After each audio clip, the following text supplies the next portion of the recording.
On this marvelous Lantern Rite, we pray that the fallen heroes may be guided home. If the sound of music can flow like the rivers and streams into every corner of the land, perhaps the souls of those who have gone before us will hear the song of a new era. I wondered whether the melodies will be to their liking. Oh, they're gonna love them. I'm sure of it. At least, if the guy you mentioned is anything to go by, the Adepti and Heroes of the Past sound like a positive and free-spirited, cheerful bunch. They're sure to be open to new music. Well, let's hope so. I heard that you'll be going on a search with Ganyu to find the descendants of a fairy lady from a Fontaine legend. I'm sure this quest to uncover the truth behind an ancient story will turn into a most charming tale. Do share it with me, won't you? I couldn't bear to miss out.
Quite a downpour. Don't blink! Hey!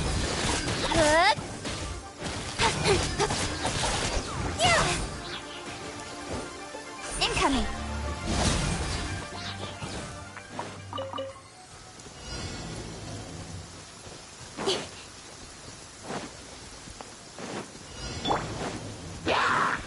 Blaze over! Higher, higher, pants on fire! Go! Phew!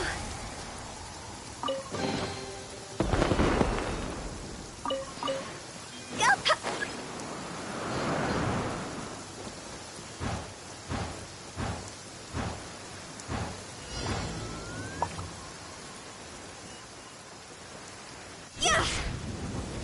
Yeah! No touching! Cut to the chase! Don't blink!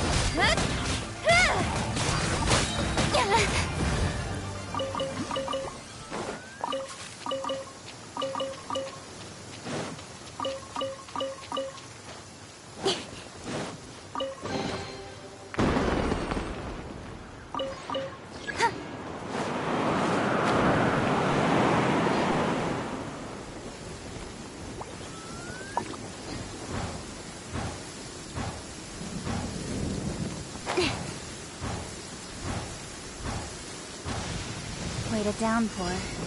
Nothing will get done until it clears. Let this be access denied! With sword comes shadow! Incoming! Hey!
In adventuring, as in business, you always have to seize the opportunity.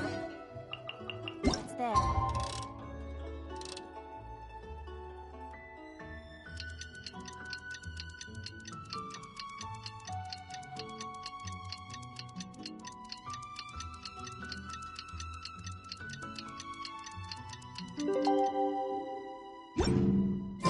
Looks like it's about time for us to meet up with Ganyu.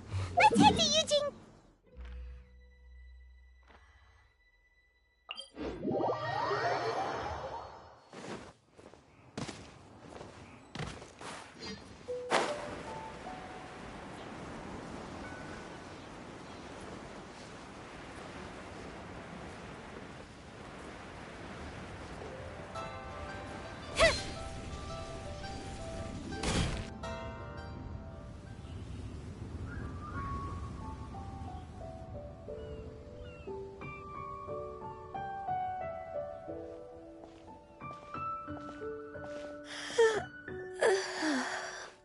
Greetings, Traveler and Paimon.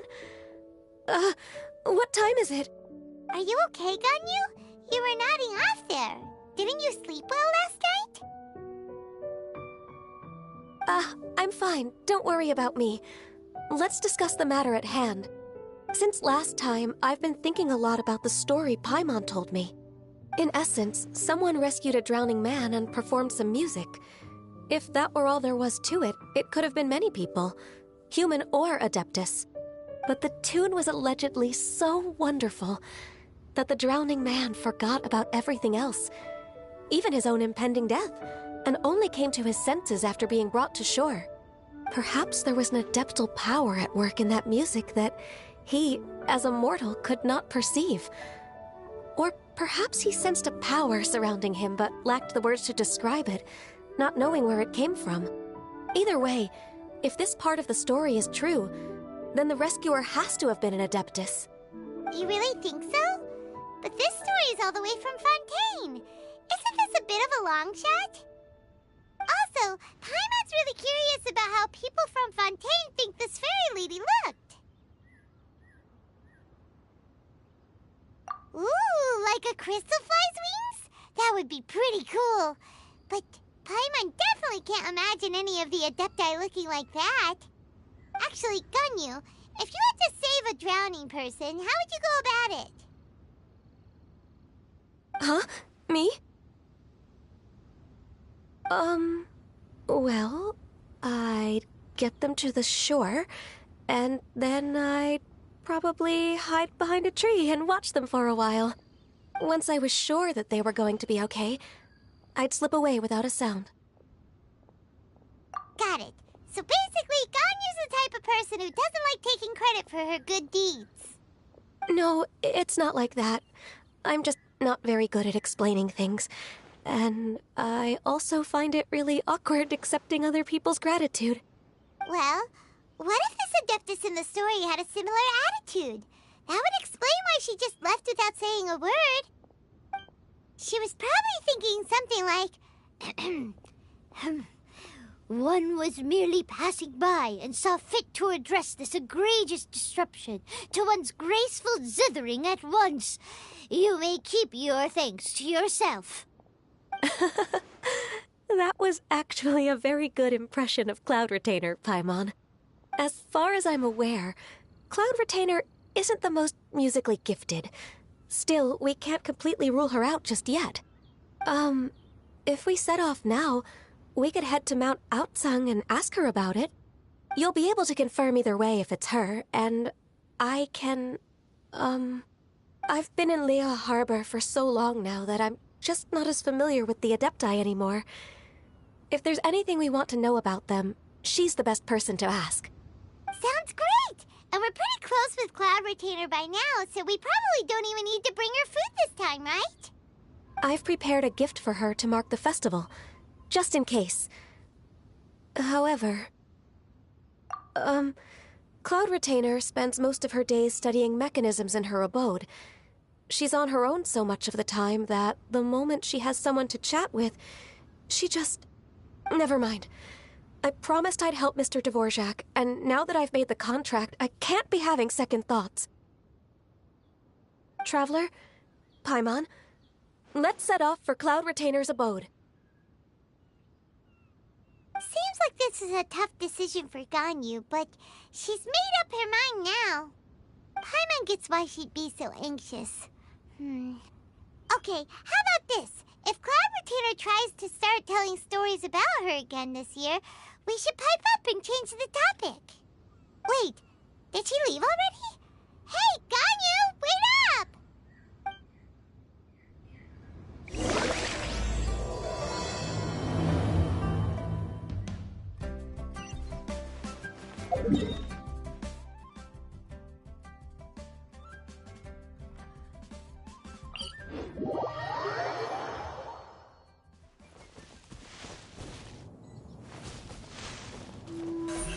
Don't blink!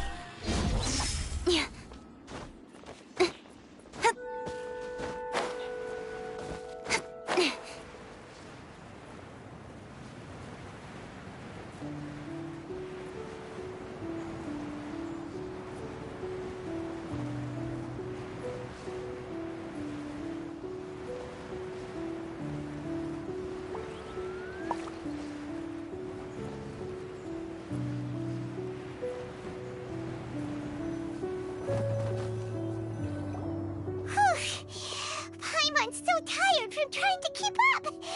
Don't either of you need to take any breaks? I can't believe it. Cloud Retainer is not here. Huh? Did we miss her? She doesn't like to travel, so in the past, it's always been the other Adepti who come to visit her during the festivals. Somehow Paimon doubts that anything could cause serious trouble for her. True. Now that I think about it, Cloud Retainer would be quite capable of taking care of anything on her own. There's no need to worry about her. Since she's not here, I guess the next step is to check all the other Adepti abodes, one by one. Uh-oh. Will it involve a lot more traveling?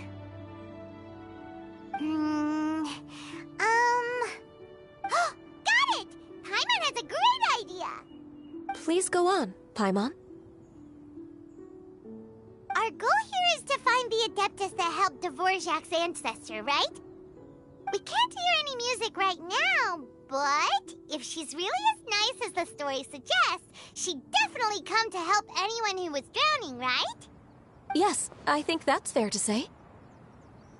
So, all we have to do is get the Traveler to pretend to fall into the water, and the Adeptus will come to the rescue! You know perfectly well that Paimon can't swim! Paimon would sink like a rock!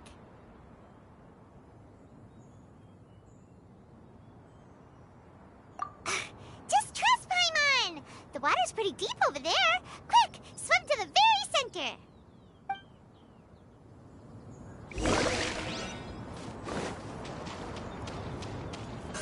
Speed of light! Help!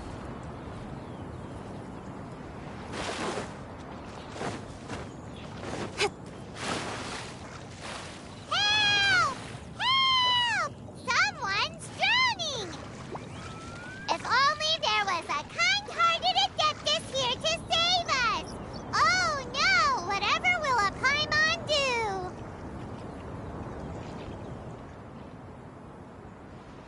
What is going on?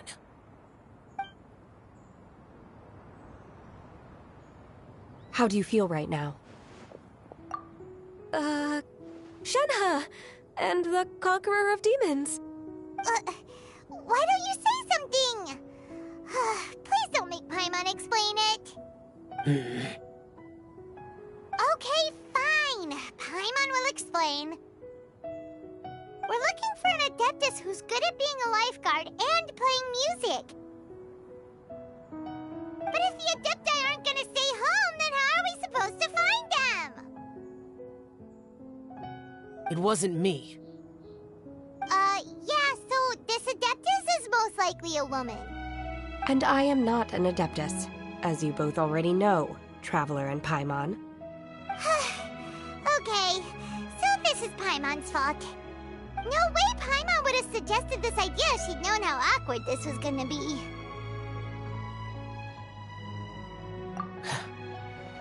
Glad you're okay. As far as I know, the one you seek is no Yaksha. And one last thing. Your actions here caused others a great deal of worry. Do not repeat them again in the future. As ever, the conqueror of demons comes and goes, just like the wind. Right. I didn't dare to say a word just now. How's your training going, Shenhe? Have you made any plans for Lantern Rite? We could spend it together in Liyue Harbor if you'd like. Oh, I had planned to spend the festival with Master this year. However... Oh, speaking of Cloud Retainer, when did you see her last? Earlier this morning, she set off for Mount Hulao at dawn. I noticed she was using an Adeptus art of some kind to protect a mechanism that looked like a boiler. Maybe it was a gift for Mountain Shaper. I did not inquire. So we just missed her. Please excuse me for a moment. I think I'll leave the gift in her abode. Sure. Thank you. It sounds like Ganyu and Shenhe have gotten a lot closer recently. Yes. During the summer and winter, I continued to train with Master. In the other months of the year, I have been learning to adapt to human life in Liyue Harbor. Ganyu arranged accommodations for me in the city, and also recommended several work positions for me. But when I try to blend in by referring to her as Miss Ganyu or Lady Ganyu, like the others, she says I mustn't address her like that. Sometimes I'm supposed to copy other people. Sometimes I'm not. It's a little difficult to keep track of everything.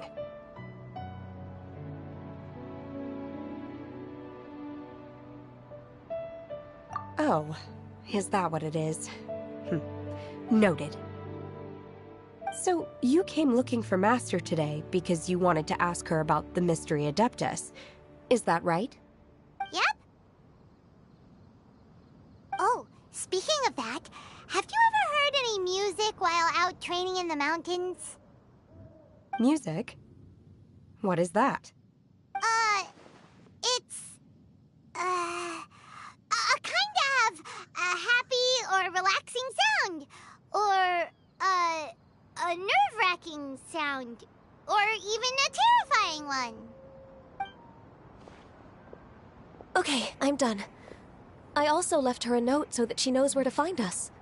We won't miss her again. Yay! That's really helpful. Thanks! We were just talking about this thing called music, and based on Paimon's description, I do believe I hear it every day. Please follow me. Oh, really? Great, let's go!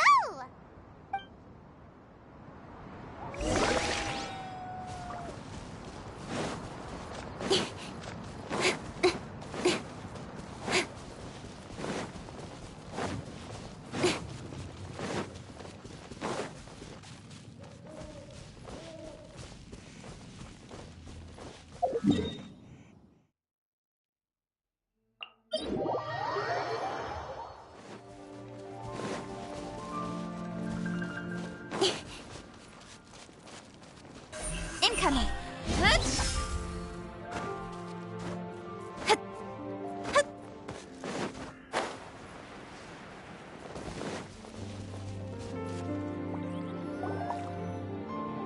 This is the place. I enjoy training here to the sound of music.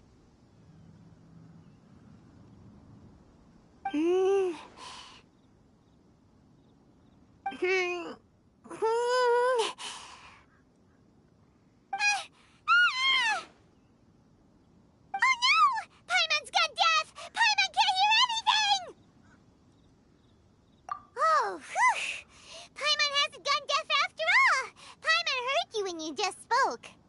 Anyway, where is this music? The faint sound of birdsong, the quiet murmur of the streams. These are relaxing sounds. Are they not the music of which you speak? Oh, Paimon wasn't quite done with the description. Okay, fine, it's all Paimon's fault. What we're looking for are not the sounds of nature, but melodies played on special instruments. Oh, and a melody is?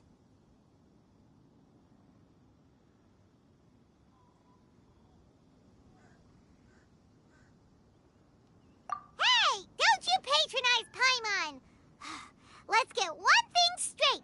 Paimon knows plenty of nursery rhymes, but Paimon does not sing on demand without payment. Hey, why don't you just sing that one melody Shen has heard before? It'll probably help her to understand what we're talking about.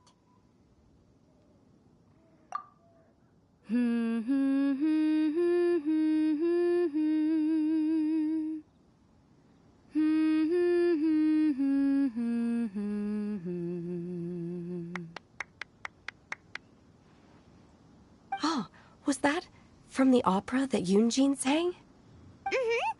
That was a melody, and melodies can be called music. It felt like I was transported back to the past.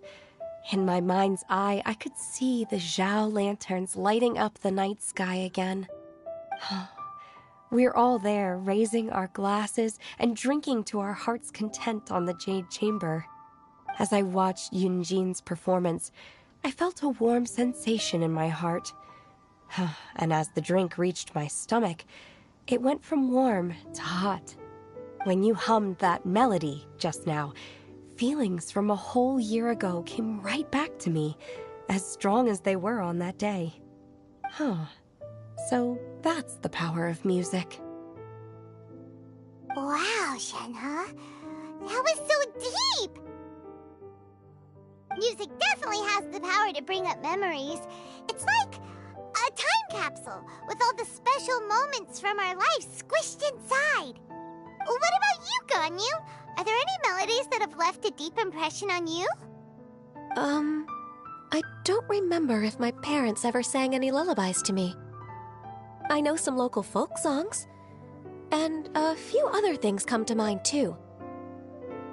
The songs of the sailors down at the docks, the little ditties that the vendors call out in front of their beloved shops, the tunes of folk artists performing on the streets. Yes, that's right. In the past, whenever I heard the sound of those tunes, I always felt that they were worlds apart from me. Nenny and Liyue probably view me as a non-human. And they are right, in the sense that I never could connect with humans' artistic expression and their sentiments. So I haven't been able to integrate into their community and be a part of their lives. At least, that's the view I held in the past. Only more recently did I start to realize that the only barriers are ones that I have erected with my imagination. The way those melodies make me feel isn't all that different from other people after all. They're about mundane details of everyday existence. Life's ups and downs, joys and sorrows. Even though we come from different backgrounds and have different stories to tell, when it comes down to the most common things that we see and experience around us each day in the city, in that sense, we're all the same. You go, Ganyu! You're really making progress. You have loads of friends in Liyue Harbor when you think about it. Okay, maybe some are more like coworkers and bosses, but at the very least, Keqing and Shenhe are your friends now, right? Yes, I am. Technically speaking, we should refer to each other by the conventional forms of address used among fellow disciples. But now that I know what constitutes a friendship, I do believe we are more friends than co-disciples. Thank you, everyone. Once the days are warmer, I would like to host you at my home in the city. Please invite Keqing as well. I've planted many types of flowers. I'm sure some of them will be to your taste. You are too kind. I couldn't possibly. Nonsense. You are my friend. I have cultivated and cared for the flowers just as you taught me. Once you've seen them for yourself, I am sure you can advise me how to do an even better job next time. I will save some for decoration. We can feast on the rest. Then, thank you in advance. Wait, what is that saying again? If you insist? Do people say that? I'm not completely sure either. It doesn't matter, okay? You got the point across. No need to split hairs. Paimon's more concerned about your idea of a girls' night out. Eating flowers? Really? Does this have anything to do with you both being the disciples of that illuminated bird?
dares refer to one not by one's Adeptus title, but merely as that illuminated bird? Master. Our greetings, Cloud Retainer. Ah! There it is! The illuminated bird has landed! Double humph. Now she has the gall to use it rather than she, even after being chastised once already? Barely a moment has passed since we last met, and yet your impertinence has reached new heights. Very well. If you refuse to learn your lesson, one shall scold you no further. One has received your message from Ganyu. On the matter of the Adeptus you seek, one suspects to know their identity. Well, shall one lead the way?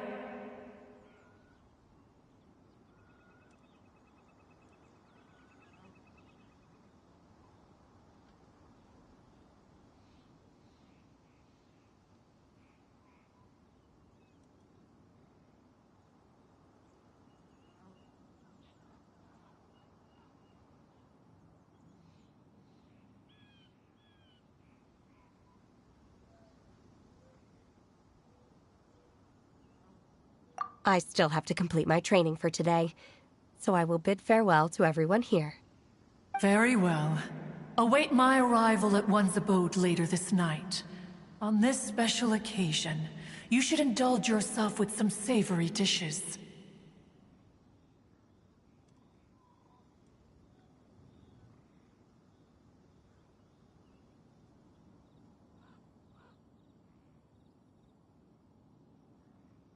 If you want to release a Shao Lantern, come and find us anytime. Thank you, everyone. Happy Lantern Rite to you too.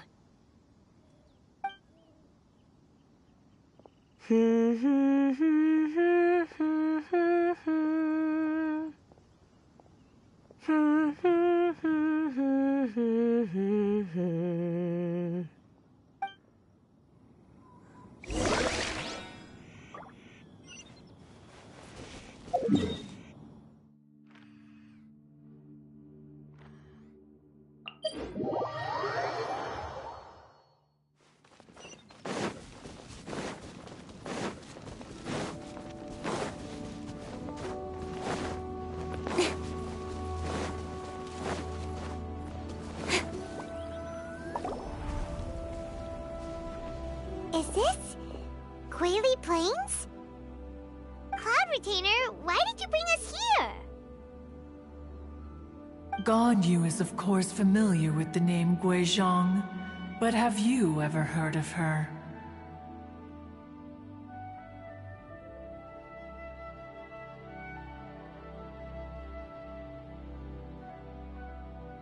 Guizhong is another name of Agentis, the god of dust.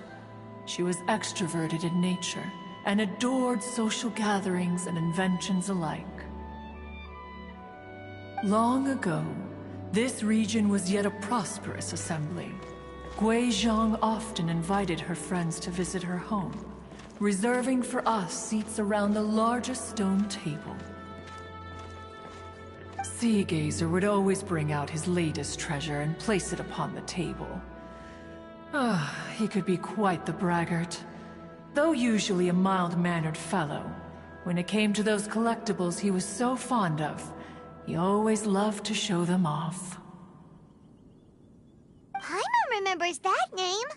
So that's what Sea Gazer was like.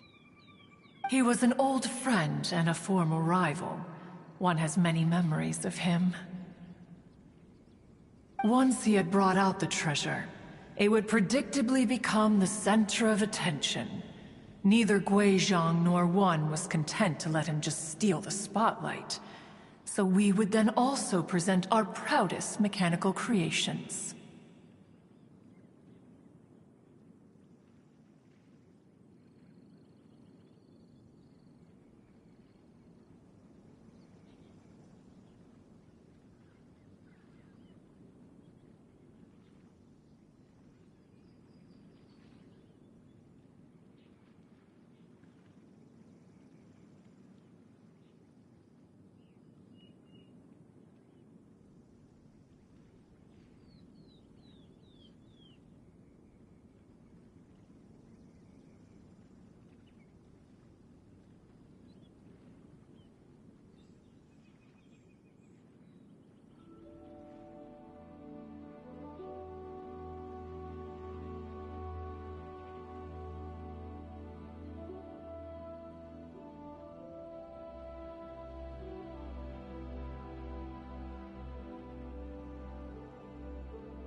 As Adepti, we were each gifted in our own ways, and naturally proud of our accomplishments in our respective fields of expertise. As a result, one often quarreled with Seagazer. His treasures were not even of his own making. He just used his exploration skills to dig them out of the ground. How, pray tell, could he compare to me, when every single one of one's accomplishments were crafted by one's own hand? Cloud Retainer, you are getting competitive again. One digresses. Regardless, every time an argument occurred, Guizhong would come over to watch us during our mutual lambastics. On some occasions, she would join in, and on others, she'd take one of us by the limb and start uttering the most ridiculous nonsense. What kind of nonsense? No kind of nonsense were we spared. Sometimes she would brazenly opine, why argue between yourselves when neither of you could ever hope to beat me? Other times, she would make unsolicited suggestions, such as, once you two are done arguing, let's go to the foot of the mountain and grill some meat. She always sought to make everyone happy, and one must say, she had quite the gift for it. No matter what nonsense she said, one never felt bothered or offended. It also helped that she never referred to one as that illuminated bird or ladybird. Come on, get over yourself! Anyway, just as our impassioned arguments would reach the apex of acrimony, Marchosius would bring his delectable dishes to the table. Who would dare snub the stove god and his wondrous creations? At the sight of him, we would all immediately drop the argument and prepare the table for a night of feasting and drinking. Back then, one was always bothered by how the cups Rex Lapis brought were always too square for one's taste. Can you see yourselves ever enjoying a drink from a square cup? Precisely. So, as you can see, even one as great as Rex Lapis was not immune to making the occasional blunder. Even one could never find fault with Marchosius's cooking. As we ate, Guizhong would continue to find topics for conversation, filling the table with humor and laughter. Each of those old fossils had their character flaws and points of obstinacy. So why was it that whenever we dined together, we always had a marvelous time? We would drink together from a spot high in the mountains, until the moon set and the sun rose, and only then would the banquet finally come to an end. Streetwood Rambler would often remain to admire the flowers with Guizhong before returning to her own abode. The glaze lilies were far more abundant back then. Entire fields of them would appear to the eye as a veritable sea of flowers. Streetward Rambler? That would be Ping. You probably know her as Madam Ping. Oh, okay. Wait, this is a lovely story and everything, but didn't we come here to find that Adeptus from Mr. Dvorak's story? Or are you saying that it was Guizhong? Didn't she, already, Alas, long has one avoided this place for precisely that reason. The sights here are a reminder of a time long gone, and evoke much sorrow. One should have guessed that you would disrupt one's poignant moment of mourning with your incessant questioning. No matter, one will share the whole story with you now. In times gone by, one quarreled oft with Guizhong concerning mechanical principles. We each had our ideals, and neither would yield. Under the pretext of a social gathering, one invited the impartial Rex Lapis to judge the quality of our creations. But Rex Lapis declared that Gui Zhang's Obscuro Vulpus mechanism was superior. Though one was too proud to acknowledge it, in one's heart, one knew that Gui Zhang was indeed the superior talent in the mechanical arts. As for the story between Gui Zhang and Streetward Rambler, that begins with a certain bell. In Gui Zhang's opinion, while mechanisms were no substitute for human composers, they were yet capable of producing simple but fine melodies. But Streetward Rambler believed music to be an expression of the soul, an emotional enterprise that could never hope to be replicated by machinery. They argued endlessly, until one asked Rex Lapis to intercede. He confiscated the bell and designated it for ceremonial use. Thereafter, one would often find them convening in the mountains, discussing music, mechanics, and all the affairs of the mortal world. But these good times were not to last. War broke out between the gods, and soon engulfed the Guili Plains. Gui Zhang was overpowered by the enemy, and fell in battle. When Streetward Rambler and I arrived at the scene at long last, all that remained among the ruins was her lifeless body. After this, at Streetward Rambler's request, Rex Lapis granted her the cleansing bell for safekeeping.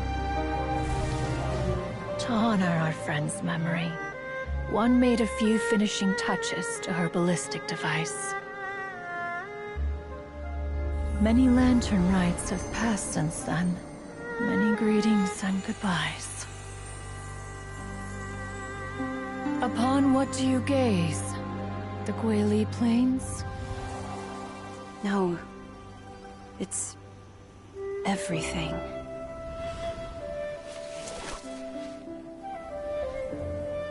We think of human life as like a lantern that's lit one minute and extinguished the next. But are we Adepti so different? Perhaps as dust settles after a storm, we too must one day return to the world below. One has always been austere and private by nature, and has never relished socializing. One's dealings with Gui Zhang were born out of discussions on the discipline of mechanics. What? You have loads of friends, and you seem pretty chatty. Just because one is not ignorant of social graces does not mean one is fond of them. One is perfectly capable of partaking in conversation despite being introverted. But in the end, one is nothing like Streetward Rambler. She is dauntless but thoughtful, not to mention eloquent and wise. Moreover, her friendship with Gui Zhang was far greater than one's own. Back when they were rivals, they would often compete against one another in the realm of musical composition. That cleansing bell was one of Gui Zhang's proudest works, having the ability to both compose and perform. Wait, that's weird. Didn't Madame Ping say she pestered an old friend for that bell? And she also said something about being a vain beauty when she was young or something. Streetward Rambler, a vain beauty. My foot. That bell has a sad history. Clearly, she refrained from sharing with you the truth of its origins, since the right time had not yet come. As for her old friend, who else could it be? As soon as Streetward Rambler heard that a certain Zhang Li wished to borrow the bell, she realized that the man was none other than Rex Lapis, and that he had made an enormous decision. After all, we all have known each other for several millennia. Some things between us are implicitly understood. Whoa! So they were talking in secret code? Oh, Paimon did not see that one coming. enough of your intrusions. Where was one up to? Ah, yes. One remembers now. The cleansing bell is powered by a mechanical art, and can be used to great effect as an accompanying instrument. After the passing of its creator, it was used on numerous occasions during rites of parting.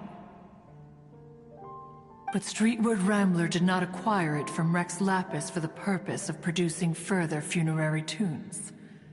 No. Each time she rang it, it was to play the tune that Gui Zhang composed on it. The two once clashed over their beliefs about the meaning of music. Who would have thought that with Gui Zhang's passing and Streetward Rambler's mourning, two tunes composed in discord would eventually become one harmonious composition?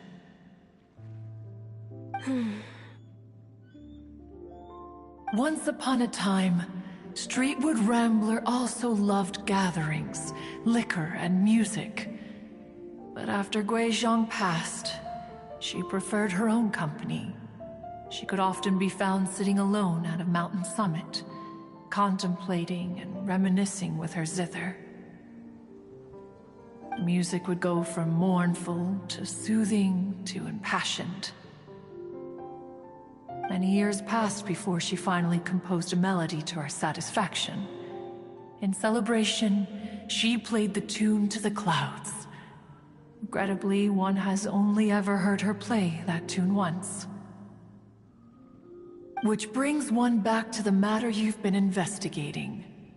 Perhaps it was during that performance that the ancestor of your Fontaine friend fell into the water and was saved by Streetwood Rambler. But if she was so happy with the melody, why would she only play it once? One was also greatly perplexed by this. After suppressing one's curiosity for a long while, one finally approached her and asked why she would retire the tune after having spent so long on it. In response, she said, "Though the strings that played that melody survive, the one who inspired it is gone. Tell me, Cloud Retainer, when the one attuned to my soul is no longer here, who else could hope to understand this tune?"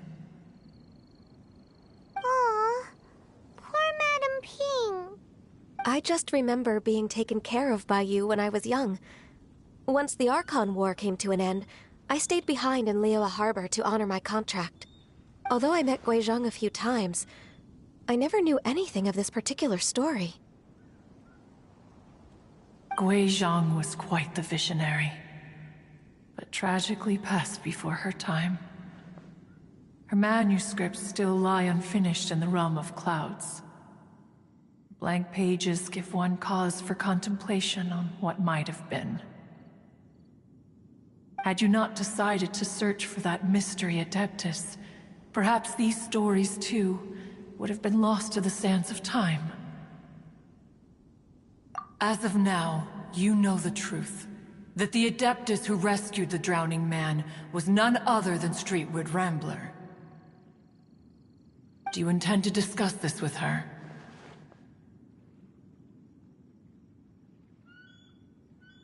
Do you mean Ping might find the topic too distressing?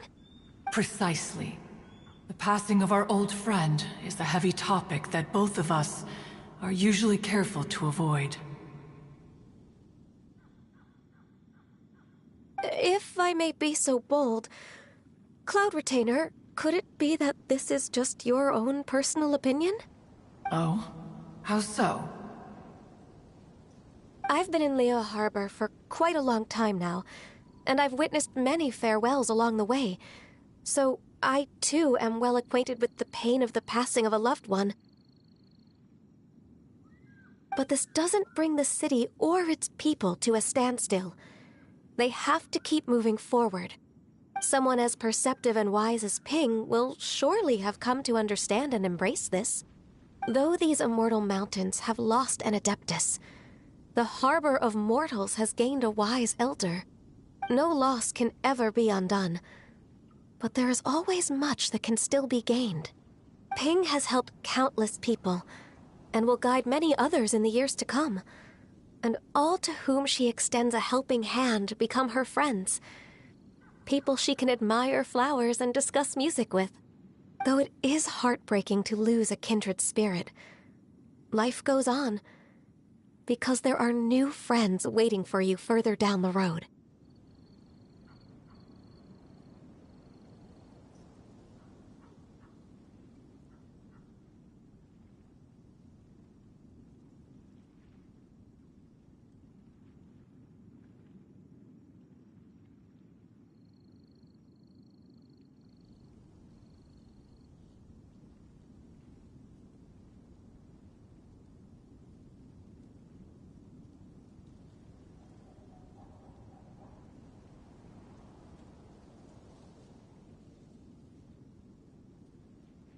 We even asked Madame Ping what she thought about adding a music festival to this year's Lantern Rite. Oh, when we get back, why don't we just ask her if she'd like to perform? Maybe we can even get her up on stage. You youngsters and your imaginations. Why don't you come with us? It's been a long time since you last spoke with Ping, and Liyue Harbor is always decorated so beautifully during the festival period. Is not every Lantern Rite the same in this regard? Were there ever anything new to discuss, one in Ping could meet any day of the year. I disagree. Each new day and each new year is different from those that have come before. How long will you simply let them pass you by?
Very well.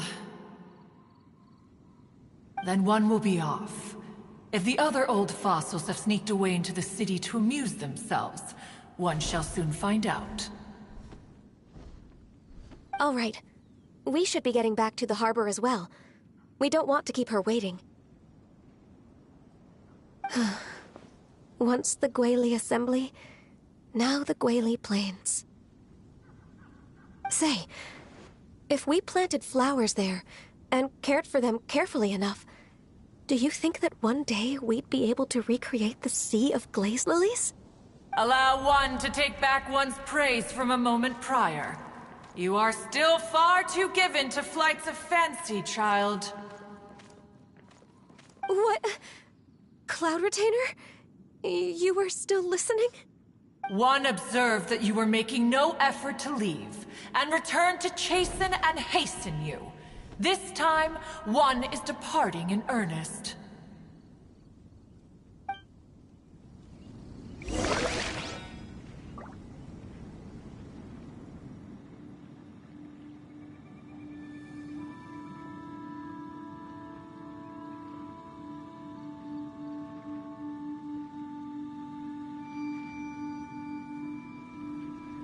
for work-life balance, but I think this is pushing it.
Whoa! Madam Ping? And Cloud Retainer? It appears you made haste after all. One arrived but moments before you. Oh, bless my soul. To what do I owe the honor? How nice of you all to come and visit me. Miss Illuminated Bird, haven't you said anything yet? Said what, precisely? And why should one be tasked with saying it? 'Cause you're the one who's known Madam Ping the longest. Street word. Or rather, presumably, you would prefer to be addressed as Ping? Oh, Cloud Retainer, you are uncommonly polite today.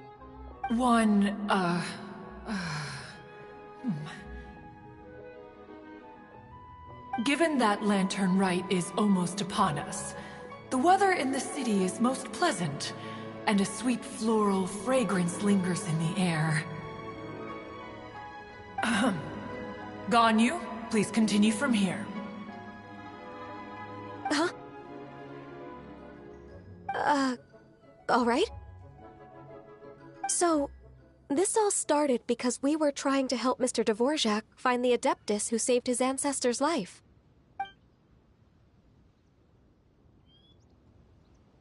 Cloud Retainer informed us that the one who played that melody and rescued the drowning man was none other than yourself. Ah, let me think. Yes, I do believe I recall that encounter. What a long time ago that was. I'm surprised that you still remember it. Even more astonishing, perhaps, is the fact that this story has survived this long at all, when mortal lives are so very brief. It appears that she has proven herself right once again. Who's she? We like to call her Guizhong. From the look in Cloud Retainer's eyes, I sense that she has already told you all about her. Albeit reluctantly, one might add. There is no harm done. After all, Lantern Rite's very purpose is to commemorate the heroes who gave their lives for Liyue. Although Guizhong did not live to see the splendid sights of today, she was as much a hero as any other. So how has she proven herself right again exactly? Once upon a time, she said to me that humans were a weak form of life that she wished to protect with her wisdom. But as she interacted more and more with them, her opinions on them began to change. She marveled at the beautiful complexity of their spirits, the sheer splendor of all they could accomplish through their hard work and intelligence. She told us that to underestimate human potential would be to make a grave mistake. With the smallest amount of guidance, enormous power can be unleashed in them, and a human who has reached their full potential may well be her equal. Someone who could have as much to teach an adeptus as to learn from them. She always had a way with words. That her mechanical accomplishments were judged superior to one's own was, one suspects, in large part due to her sheer eloquence. Speaking of mechanics, Cloud Retainer, do you still remember that potted plant mechanism?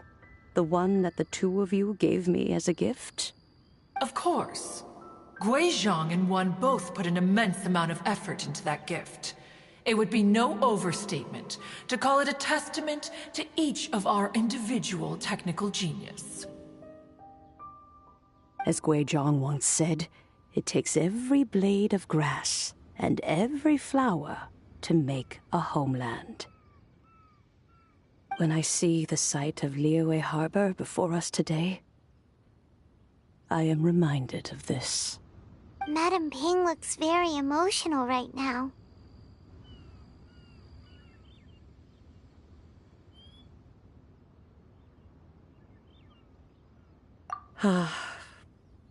Of all of us, it was Guizhong who was the fondest of these grand and exciting occasions.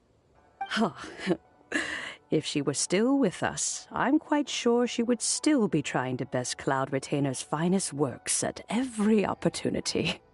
Liyue Harbor is always filled with the sound of music at this time of the year. If she were here, one is certain that she would seek you out to discuss and debate the virtues of various melodies. Oh yeah, music! We've been dying to ask. What was the melody that you played back then? Oh, also, with you being such a music expert and all, why don't you join the concert as a performer? I can make arrangements right away. Oh, as much as I don't wish to dampen your enthusiasm, it's been a long time since I played this zither. My fingers don't have the dexterity they once did, and whenever I play that tune, it always reminds me of her. I start wondering what she would think of the changes I have made to her melody. There was a period of time whenever I started strumming, it almost felt like she was back again. Sitting right there on the stone stool next to me, chatting away. Skybracer and Seagazer too, looking just like they did in the old days. No matter how much time goes by, the moment that melody starts playing, it transports me right back to that time in my memory. So the past still weighs heavily on your heart? Oh, I would be lying to myself if I claimed to have completely moved on. But that is not to say that grief doesn't get easier with time. Despite the sadness, I have found many things that bring me joy in life. It is simply the nature of the world in which we live that even if one wished to mourn for an eternity, it would be a nigh impossible feat. Just look at this potted plant. Isn't it stunning? It takes an honest and open mind to confront and conquer grief. You have indeed made progress. Be that as it may, I shall leave the Lantern Rite stage to the youth of today. Well, if you're sure. Granny! Whoa, what's everyone doing here? Did something bad happen? Ah, And now we've spooked Yanfei. No. Everyone's just here to give me their regards for the holiday. Oh, that's wonderful, I'm glad. Well, in that case, happy Lantern Rite, everyone.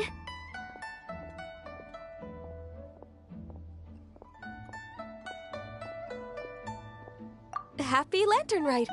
Oh, I just remembered that I have some, work to do at Yuehai Pavilion that I need to discuss with Yanfei. I haven't been able to find a chance until now. I will leave Mr. Dvorak in your capable hands. Cloud Retainer, Ping, we will be off for now. Huh?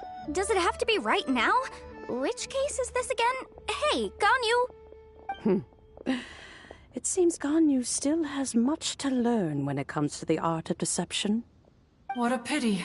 She has learned nothing of one's ability to carry a conversation. Since it's been so long, Cloud Retainer, why don't you stay? I'll make a cup of tea and we can chat a while. Gladly. This was one's intention as well. When you next see the Fontaine musician, please give him my regards. I'd like to wish him the very best with the concert. You got it, Madam Ping. Thank you all. I think you've listened to enough of my nattering for one day. As for that melody, I will play it for you all another time. Goodness knows I need to practice it first. Wow, that'd be great. We'll look forward to it.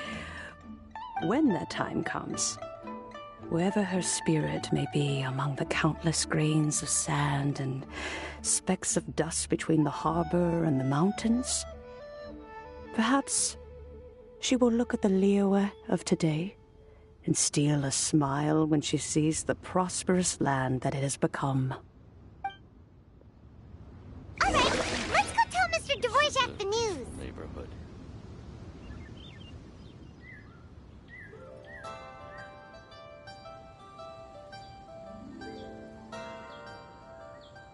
In adventuring, as in business, you always have to seize the opportunity while it's there.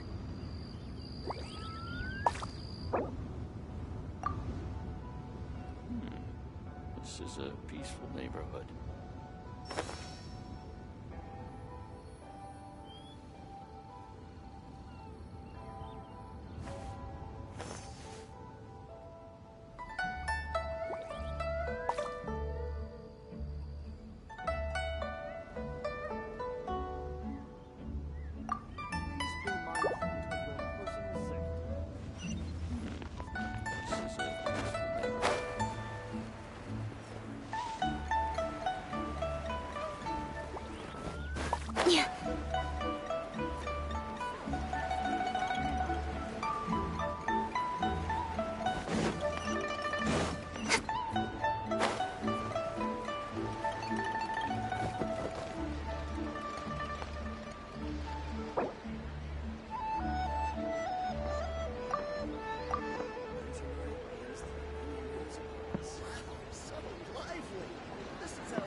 Come on, enough procrastinating. Let's go.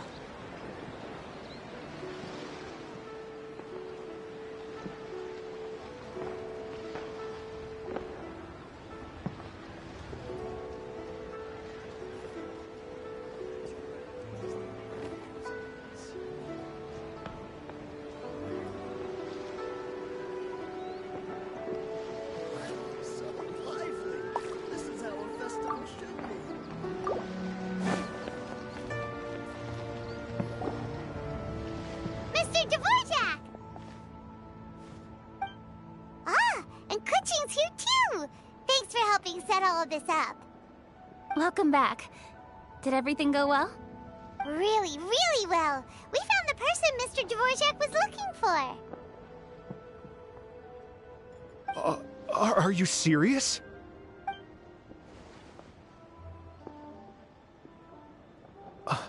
I see. So the melody my ancestor heard was an adeptus remembering her late friend? That certainly explains why it was such a powerful and poignant tune. Huh. That's a really interesting first reaction. Guess that comes with having a musical mind. I have to say, though, it's hard to believe that the fairy from the tale is now an elderly granny. Oh, Paimon knows exactly what you mean. Normally, Adepti don't age at all. But Streetward Rambler, or Madam Ping as we know her, probably only became old because it's what she wanted for herself. Madam Ping possesses vast knowledge and great wisdom. Whatever physical form she may decide to take, her mind and wits are as sharp as they come. Yep, Kuching summed it up perfectly. That's exactly what Paimon was trying to say. I think... yes. I must thank her in person. That can wait until after the concert, though. For now, I need to devote all my emotional energy to the performance. Ah, speaking of, Madam Ping wishes you all the best at the music festival.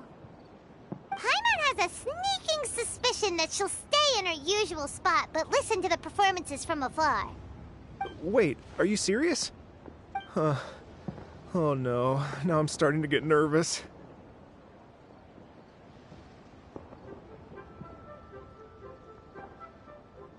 Okay, alright. Nope, another rehearsal is in order. Please excuse me, everyone. Mr. Dvorak? He's already gone. Paimon wasn't even finished telling him everything. Before we set off on our search with Ganyu, he asked us about what music means to people. After our recent adventure, Paimon thinks we have a lot more to say about that now. Please, share your insights with me. Well, we found out that music can be used for good, but also for bad. It can make people happy and moved, but it can also be sad and bittersweet.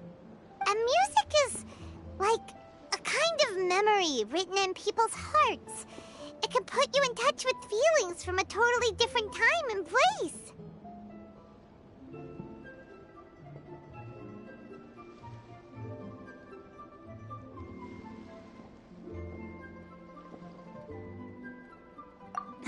It sounds like you had an eventful trip. Don't worry, I'm sure Ganyu will fill me in on all the details shortly. Wait, does that mean you're gonna carry on working? Mm-hmm. Just a few things to wrap up. All the groundwork is done. As long as everyone enjoys the festival activities, all our efforts are worthwhile.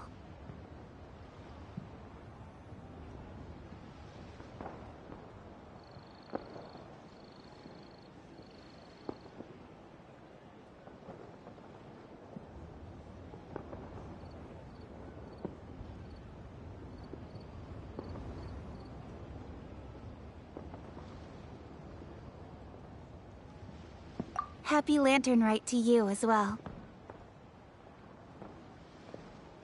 Whew.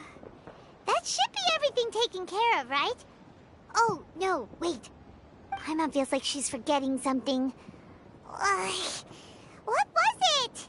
Oh, it feels like it was a while ago. Shoot! Latent... Wait, no. Anyway, fancy bamboo shoots!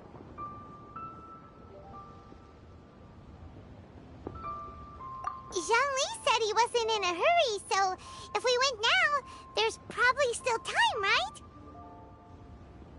Anyway, even if we don't make it, it's not our fault. He could have totally picked them by himself. Ugh. Anyway, let's go check with him at Wangsheng Funeral Parlor.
Da da da da da da da da da. Da da da. Oh. All right, let's take a break here. Oh wow, look who it is! Are you here to hang out with everyone's favorite funeral director? So you're just casually practicing your rapping skills at the entrance to your funeral parlor? In broad daylight? Okay. After everything we've been through, you don't see me for a hot minute, and you're back to being scared of your own shadow. We have all this open space, a clear view of the mountains behind and the sea in front. Not to mention we have several invisible audience members enthusiastically cheering us on. It's the perfect spot to rehearse. Invisible audience members? Gotta say, it took me a few days to get used to Director Who's way of talking. Xinyan was pretty spooked too when she first got here. Just like when she sees a frog, but a giant frog with sharp teeth. Come on, knock it off. What's wrong? I've never seen someone look so confused before. Well, don't worry, because Director Who's here to explain it all.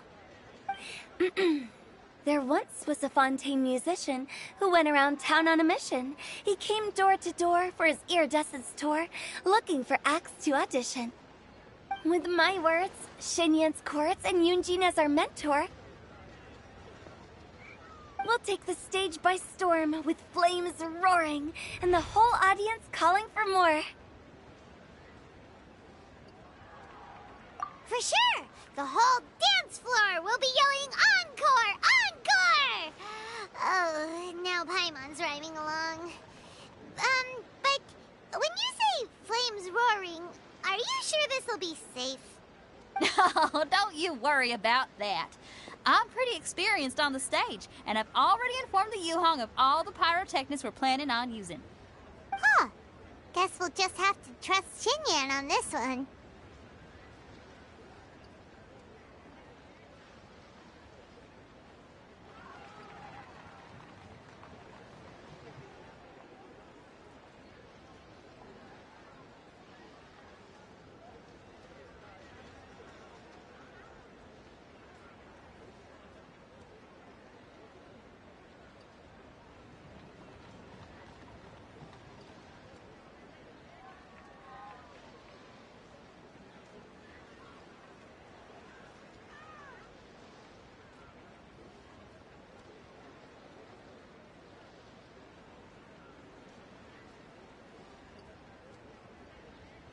Oh, Zhongli. He took one of those fancy meal boxes and set off for the mountains. Said he wanted to pay a visit to some old friends. It's a real pity that he couldn't be around for this. As well as being a true connoisseur of traditional art forms, he's able to appreciate Xinyan's performances too. Yeah, that's right. Matter of fact, he was the one who first invited me to perform here. To tell the truth, though, I never thought I'd really find myself rehearsing here one day. Well, now you know. The Wangsheng Funeral Parlor is a great location. All of you are always welcome to come and hang out here, especially if you're in the mood to try something new. I can speak to that. Hu Tao is always full of fun surprises. And jump scares. Actually, Xinyan, I have some lyric ideas for your part. Do you want to go through them together? Sure thing. I'm all ears. Oh, Traveler in Paimon, I believe Zhongli was heading to Mount Hulao, so make sure you're hiking up the right hill. When you see Zhongli, please pass on this message to him. It's up to him whether he wants to support us at the performance tonight, but I expect him to make time for the upcoming banquet we're planning. No excuses. You should join us too. It'll be a riot. If there's one thing I've learned from being a funeral director, it's how to throw a party.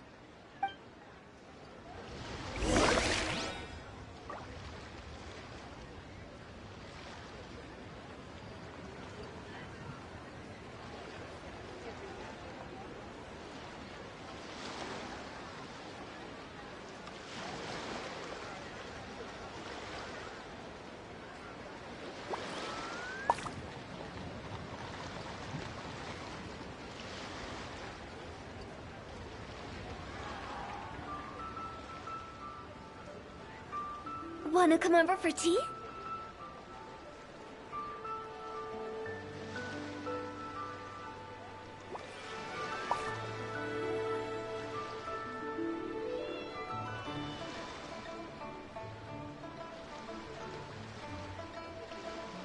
Silly churl, Billy churl, silly Billy, hilly churl. Woo!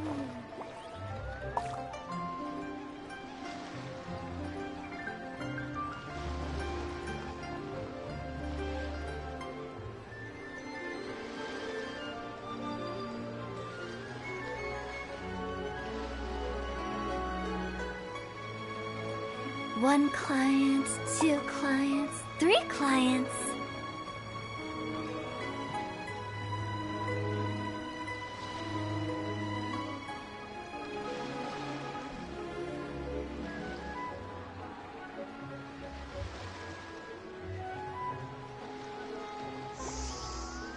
Huh?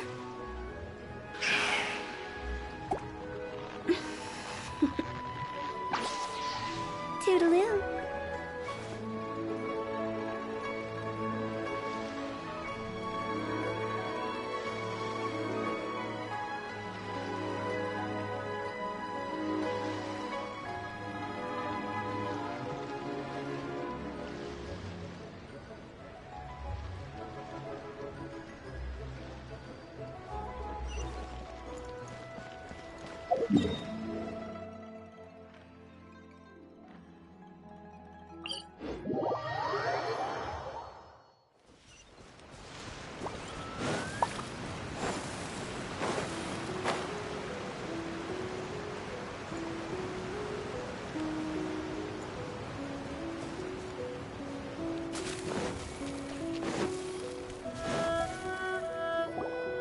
Paimon sees them!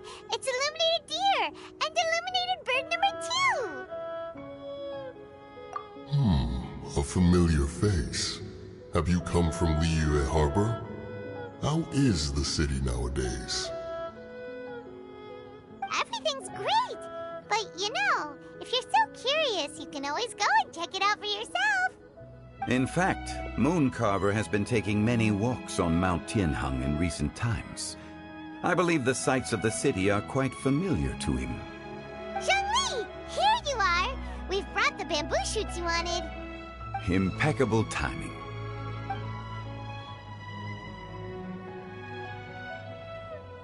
Traditionally, bamboo shoot soup ought to be slow-cooked for many hours on low heat.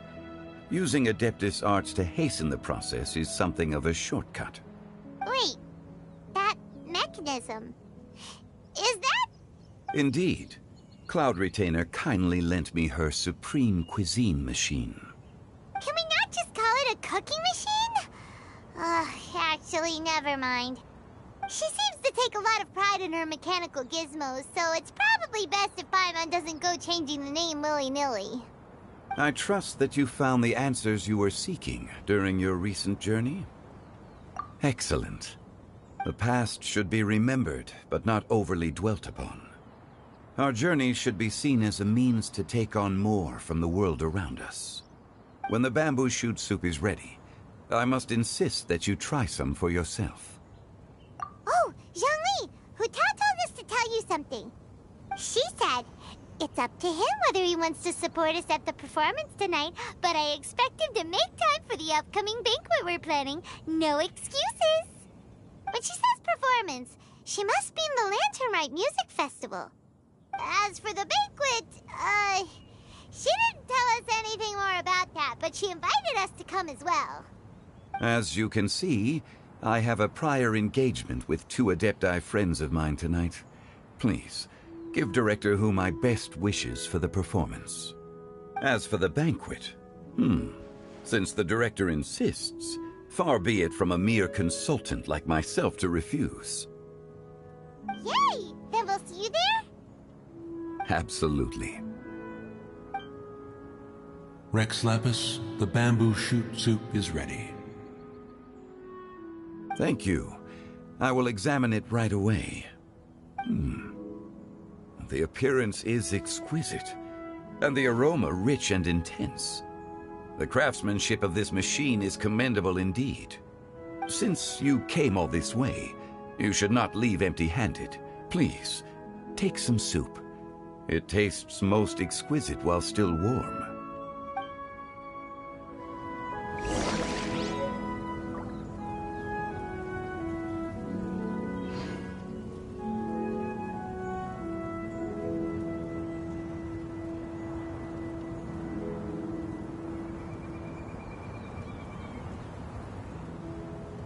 Wanna come over for tea?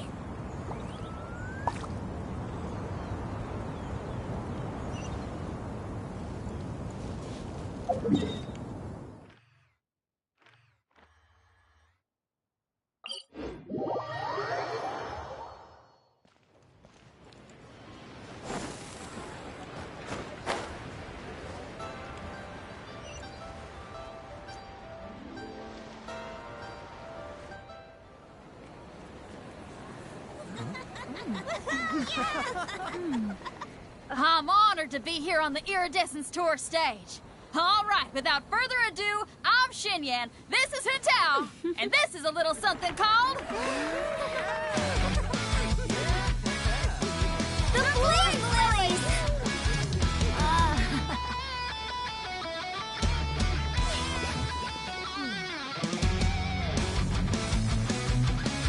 I'm up here blazing trails through the midnight sky, lighting up the world below. And when the crowds all hear my voice, they'll meet the spirit of rock and roll. Let's go! Hey, you butterfly, you too buzzing by, guiding your way to the afterlife, opening the path without a fright. Oh, I'll light the fire, watch it blaze across the universe. I'll spit my rhymes, watch your step, or you'll get burned. Hey, woo!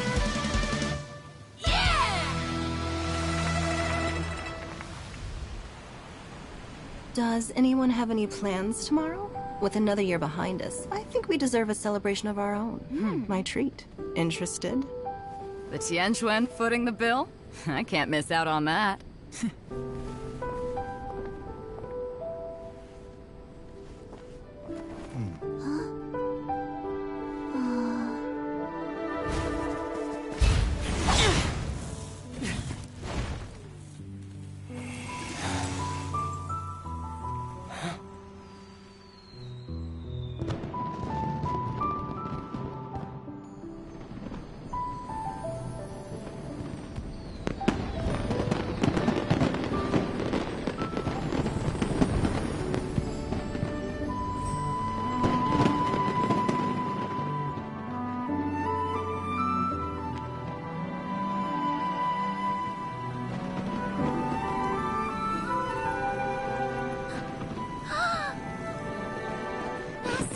Master, listen!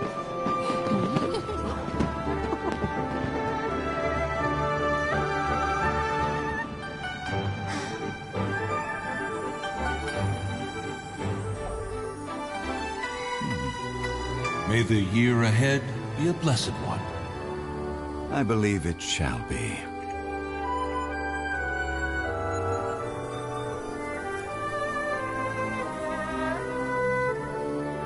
Master, the Xiao Lanterns, Elementary.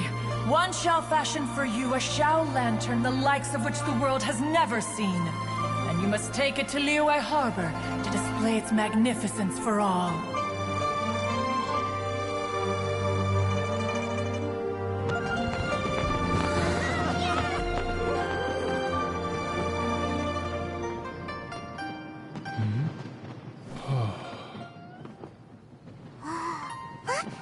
Listen! That must be Madame Ping!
Toodaloo.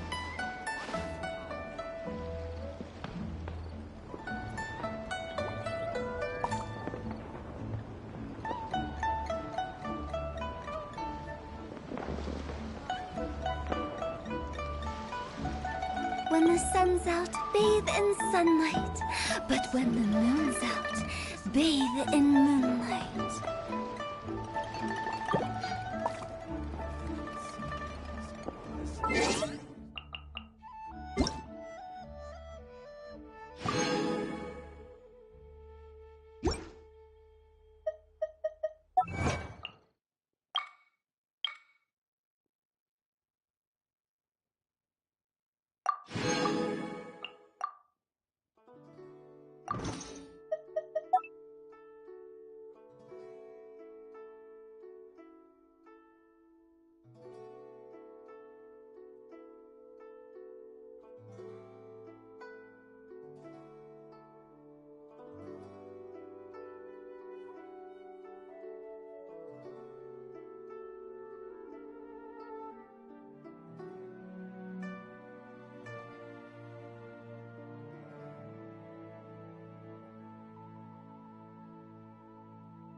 Traveler, hurry! It's almost time for us to join Hotel for dinner!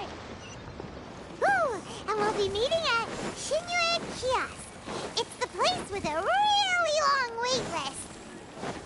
As expected of the parlor director.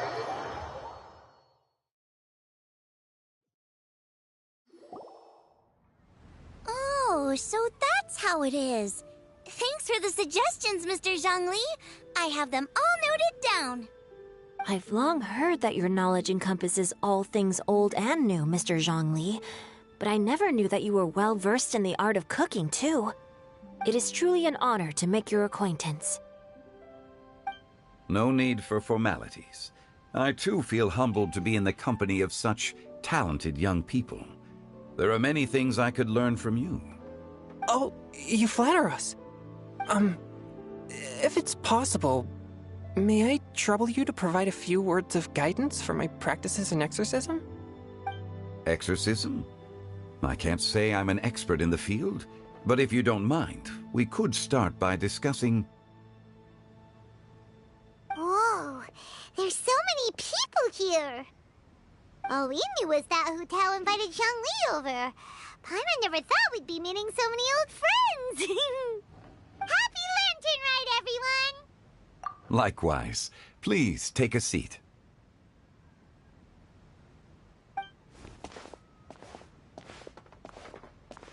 Happy Lantern Rite! Are you having fun? Me too. I've seen Xinyan perform before, but this is the first time I've watched something like this. I heard that the audience loved it too, and she's been receiving quite a lot of performance invitations lately. She's more busy than ever, and Yoonjin's gonna help her. Yep, and they asked us to pass on their season's greetings to everyone. They hope we'll have a wonderful gathering. The performance was spectacular indeed. However, it gave Xiangling a huge burst of inspiration, which in turn gave us a bit of a headache. Us? Did Xiangling ask you to try out her dishes too? That, my friend, is beside the point. Watching you eat was enough for me. Come to think of it, I probably shouldn't have burdened Chongyun with eating my share too. Hold on, Xiangling came up with a new recipe? Let Paimon try! See? Someone here knows how to encourage people. Thanks, Paimon. Oh, and I have to thank Mr. Zhongli, too. He gave me lots of useful pointers that really drove it home for me. Oh, so that's what you were talking about before we arrived. Yes. Since we'll be dining together, the topic of our conversation naturally revolved around cooking. Xiangling's ideas are truly unconventional. Her choices in both ingredients and spices are comparable to a melody dancing on the tongue. My suggestions were nothing more than the icing on the cake. Oh, the two of you always deliver. Now I'm getting embarrassed. Anyway, I'll get everyone to have a taste after I've adjusted the recipe based on Mr. Zhongli's advice. That sounds like it might become a little safer to eat. How about I sample the dishes next time? Speaking of eating, Paimon feels like we're missing someone. Oh, Huta was the one who invited us, but she's not here. And where's Guoba? Oh, Guoba volunteered to help Dad at the restaurant. You know, lots of people come over to eat during Lantern Rite. Without Guoba helping out, I probably wouldn't have had the time to accept Hu Tao's invitation. As for Hu Tao... The director went to collect a guest. She asked me to stay here and host you for the time being. Seems like it's almost time. Huh? Puta went to fetch someone in person? Oh, that must mean they are super important. Could it be Keqing? Ningguang? Or Captain Beidou? She didn't clarify. And as her subordinate, I couldn't just pry into the details, could I? Ta-da! We're here! Oh, we're not late to the party, right? Right? Good thing the Conqueror of Demons and I are both as swift as the wind. And whoosh, we made it just in time.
Oh. I see. So the important guest is the Conqueror of Demons. I've been looking forward to meeting you. The director didn't mention anything when she invited us. What a pleasant surprise. Gathered here with us tonight are not only young and accomplished individuals, but also the protector of Leo's peace, Adeptus Alatus. To convene here with all of you is indeed a great honor.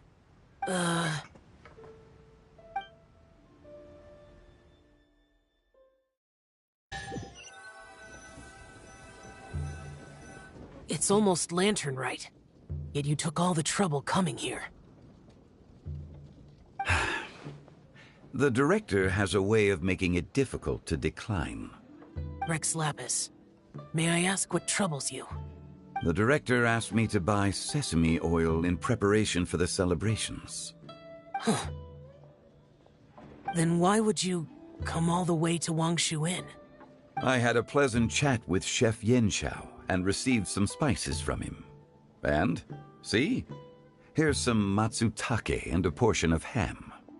What about the sesame oil? It's a shame.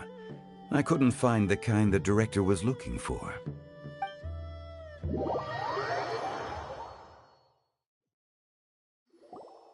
I'm sure you're exaggerating, Zhang... Sir. There he goes again. Enough with the pleasantries. Go let our guests take a seat.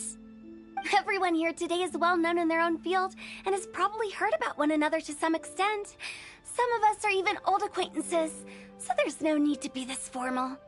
I heard that the Conqueror of Demons and the Traveler are pretty close, no? Great! You two sit together. You should take a seat too, Director.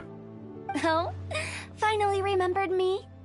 When we arrived just now, the host at Xinyue Kiosk told me our dishes are almost ready. Perfect timing. Let's not wait any longer and ask them to bring out the food.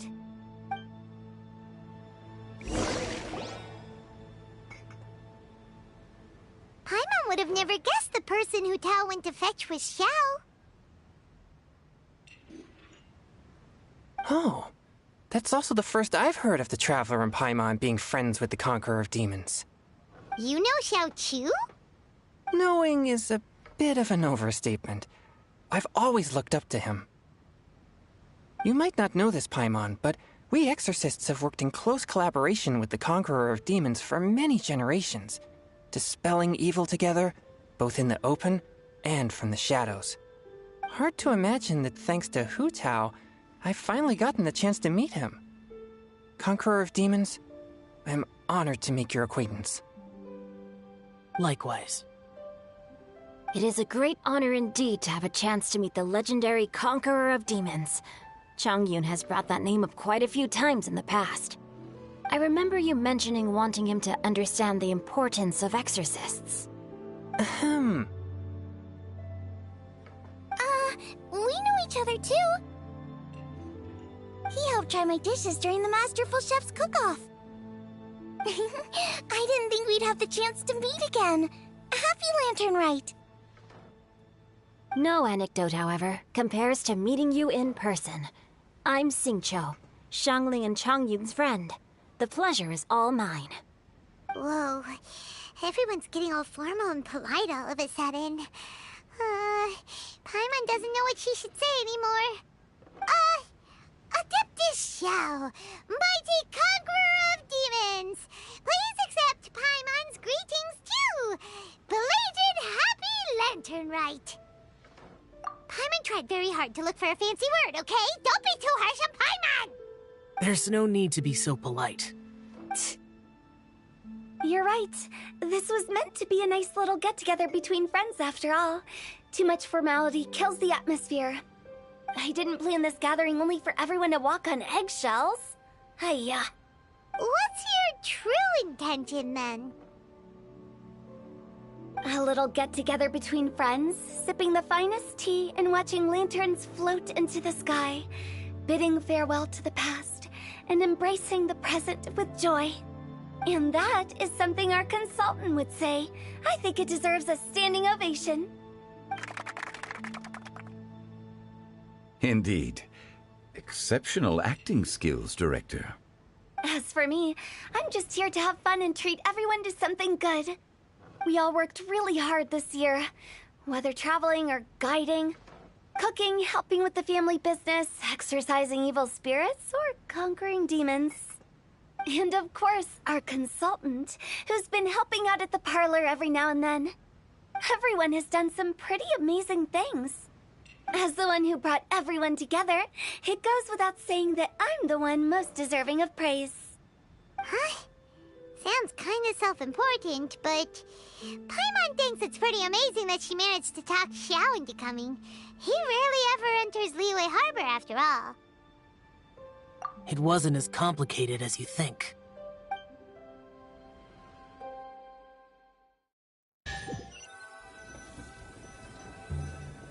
Okay, gotcha. Thanks, boss lady. It's not boss lady, just boss. And there she goes. What a lively girl. Conqueror of Demons, Adeptus Xiao. Guardian of Wangshu Inn, hero of Dihua Marsh. I know you're there. Quiet. Do not disturb the peace. Sorry, But you wouldn't show up if I didn't yell your name, would you? I know you. You're the 77th director of Wangsheng Funeral Parlor. Is there something you need?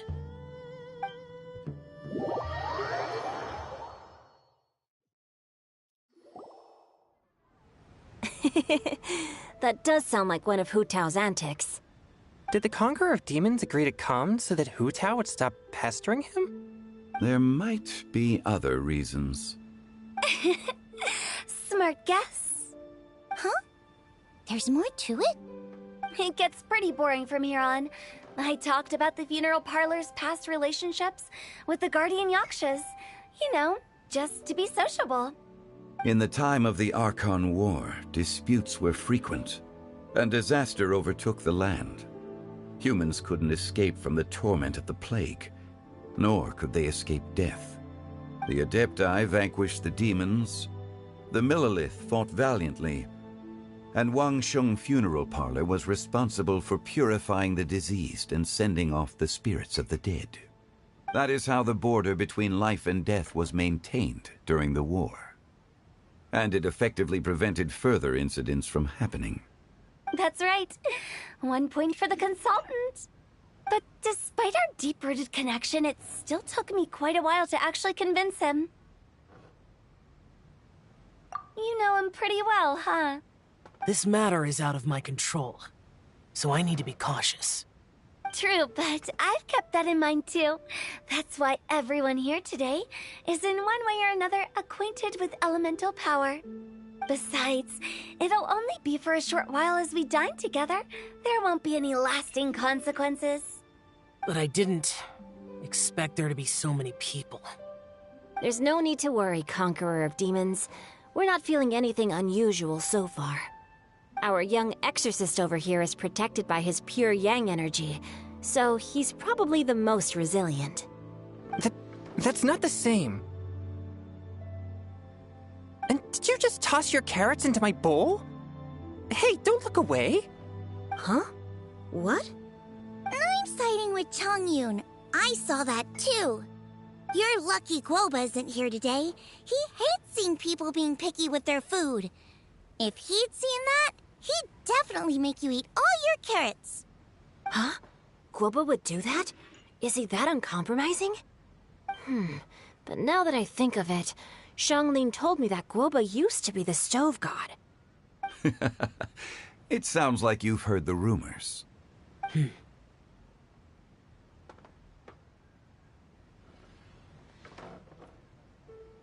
I'm doing fine.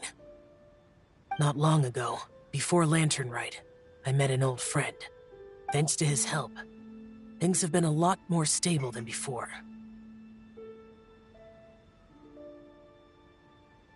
Right! Wait, what?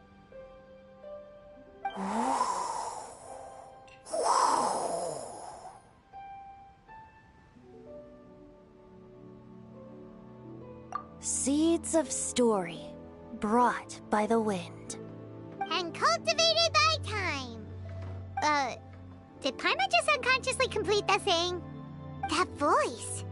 Could it be?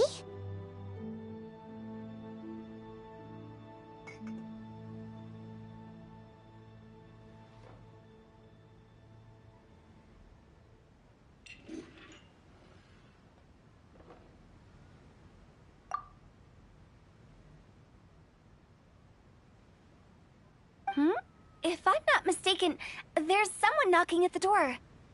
Don't just sit there, Zhongli. Go welcome our guest in. No such need. I'm coming in.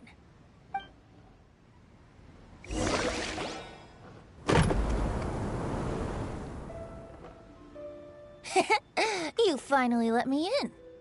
Hello, hello. No matter if we've met before or not, this moment marks a brand new encounter. Old friends and new, happy Lantern Rite. Oh, it's the tone-deaf bard. Oh, he seems to carry a valiant breeze wherever he goes. It looks like we're gonna be friends. Fate has brought us together, so come on, take a seat and be my guest. Help yourself. Oh, I'll ask them for another set of cutlery. This young lady here is as bright as a fresh bouquet of flowers in the morning's rising sun. She no doubt is the one with the most authority here. Whoa, these dishes look amazing! Is it really okay for me to join in? All right, I'm digging in. Huh, it's you. Oh, isn't this Genyu? Genyu? Yep. Now that I've taken a closer look, you're a fan of Genyu's works, aren't you? I met Xingqiu at a light novel convention. Ah, how I wish we'd met sooner. I never expected that there'd be another person in this world who could interpret Genyu's new novel as thoroughly as I could. Venti, you're being too humble. Considering your poetic talent, your fundamentals are way more impressive.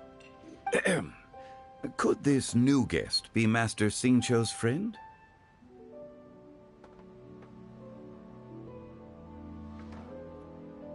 Yes. Monsters become more active than usual as we get closer to Lantern Rite. I was patrolling Dihua Marsh a few days ago, when I happened to run into this... You've already forgotten? I'm a bard, remember? And bards go around singing wherever they like. Oh, right. And this bard was performing in Dihua Marsh. It was a moving melody, and it made me feel relaxed and at ease. I couldn't help but stay and listen. Thank you for your patronage. I understand now, too. I'm Zhongli, currently working at the Wangsheng Funeral Parlor. It's a pleasure to meet you, new friend. And I'm his boss.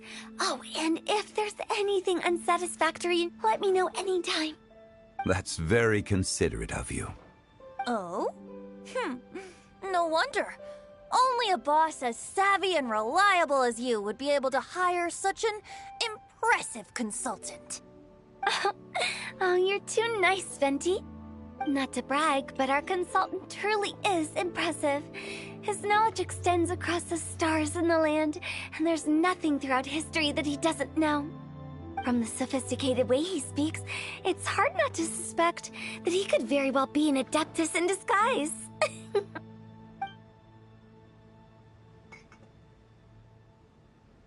Shao, you're an adeptus. Do you think it might be possible? Sorry. I'm only good at conquering demons. I'm afraid I don't have much knowledge in that matter. Really? But Paimon thinks you're super knowledgeable.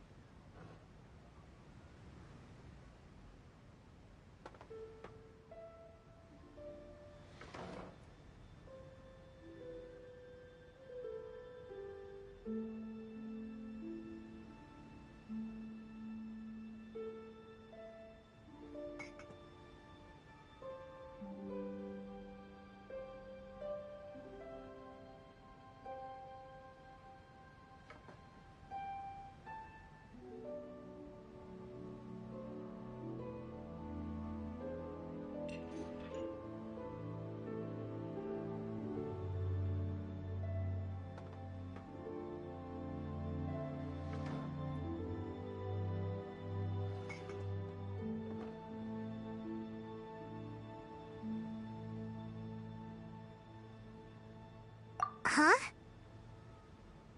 Oh, right! Xiao's a warrior. He doesn't come to the city very often, so it's, pretty normal for him to not know anything. Yeah. Really? I've actually heard a few things about Mr. Zhongli before. The guests in the tavern talked about this refined and courteous man who, instead of having wine at Mondstadt's finest tavern, ordered a cup of hot tea with the most complex name.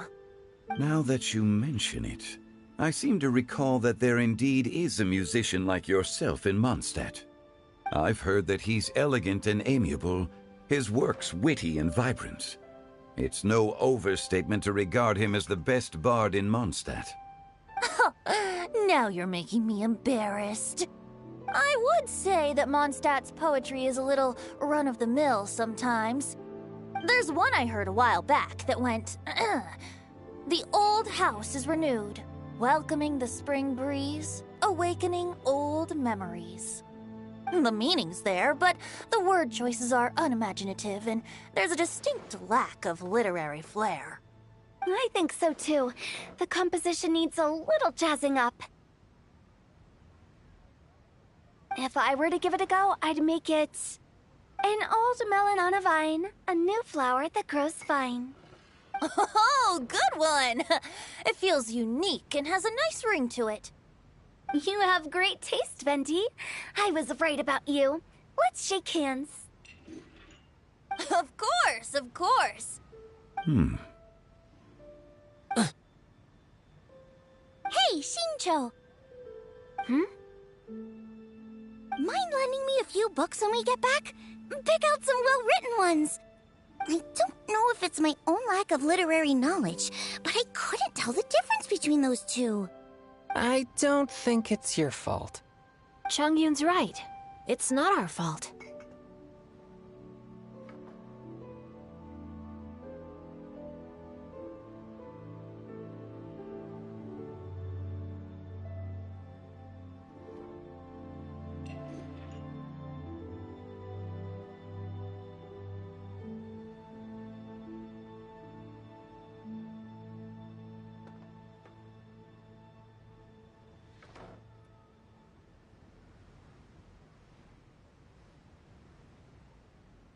Oh, you have a point. But speaking of, why is the tone-deaf bard here? Are you here to take part in Lantern Rite too? I heard that Liyue will be hosting a Lantern Rite music festival this year.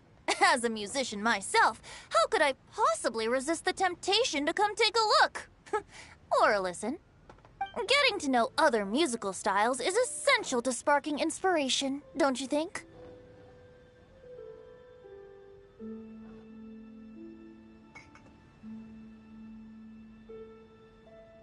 As for the Fontaine friend who hosted the festival, I saw him near Stone Gate the other day. The Iridescence tour has finally been held successfully for once, so I had to congratulate him. Don't think anything of it. By the way, I was watching as you entered Shinyue Kiosk, but no one seemed to notice me. Should I say that it's because I'm an expert in hiding, or that a certain someone deliberately ignored the sound of the wind? Whenever Lantern Rite comes around, Liyue Harbor becomes bustling with activity. People are all busy watching the lanterns and strolling around the shops, and they might just go travel somewhere on a whim. It is rather difficult to predict another's whereabouts. The festival is in full swing and proceeding smoothly, and we're all gathered here with friends, new and old. This is no doubt a wonderful occasion worth celebrating. To come together with all of you at the beginning of the year, one can't help but be filled with joy. In a moment like this, I propose we raise a glass together. In my case, tea in lieu of wine.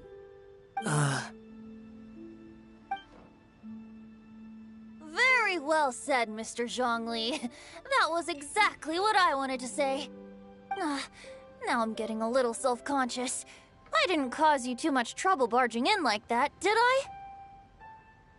We usually drink wine during occasions like this over in Mondstadt, but since Mr. Zhongli insists on drinking tea, I'll give a toast with tea too. Everyone, thanks for the treat. You're welcome. As the host of this gathering, I hope everyone enjoys the food and drinks. May this year be better than the last. Considering that everyone may have other matters to attend to later, sticking to tea seems like a good idea. All of a sudden, they started proposing toasts. Should we?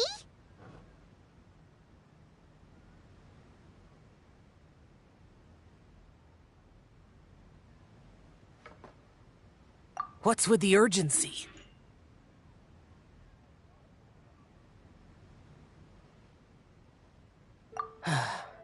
Sure. Have you two finished eating? It's always nice to have a breath of fresh air after a meal. Helps with digestion. Paimon will come too.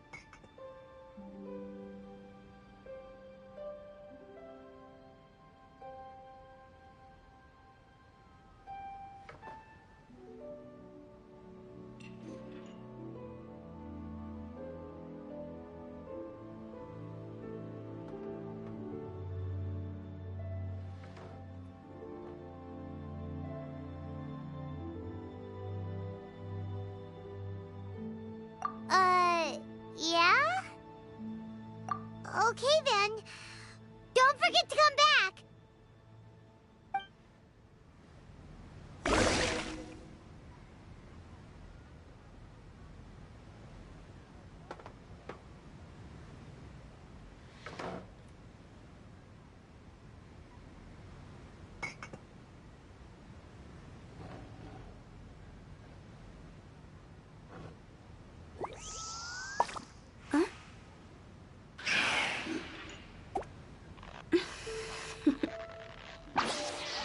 Toodaloo.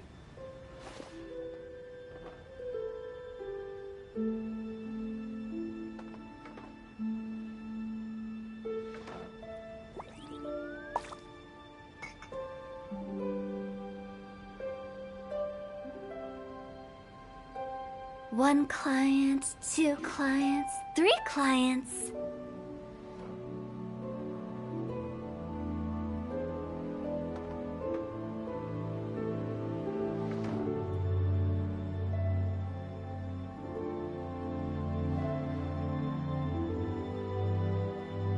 Silly churl, Billy churl, silly Billy, hilly churl.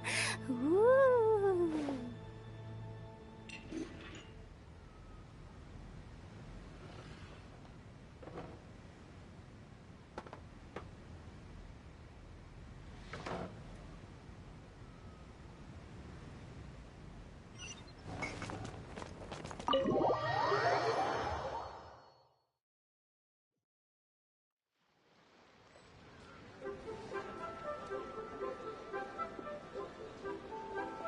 Are you all right?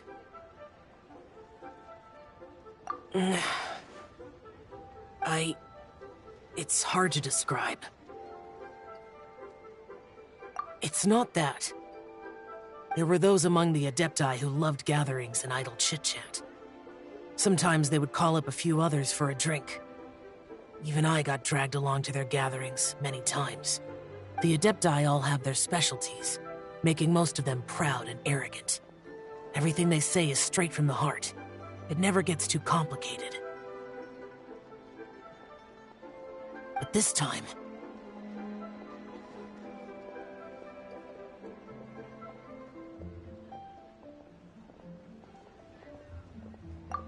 No. I didn't mean that. So you know his true identity. I'll get straight to the point then. The Animo Archon is a free spirit, and his temperament is as carefree as the music he plays on the flute. It's easy for a god like him to live in harmony with humans, and that's something I might never be able to do. That does sound like something you would say. No matter. I know my circumstances. Whenever I think of the ordinary conversations I've had with you, it feels strangely novel.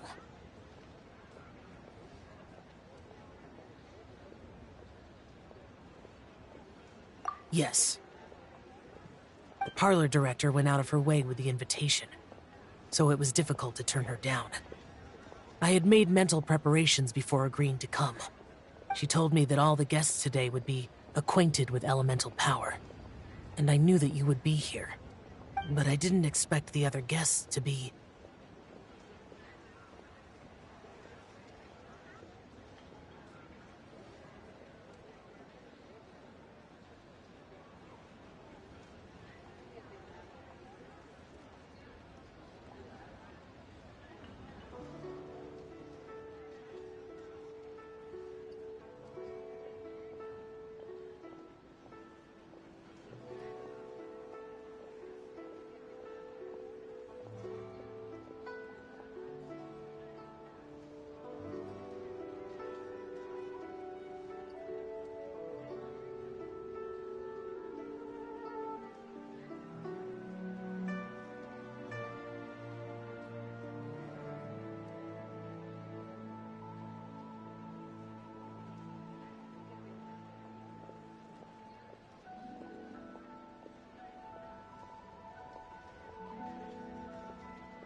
General Capisis always said that we should live in the present and enjoy every pleasant surprise.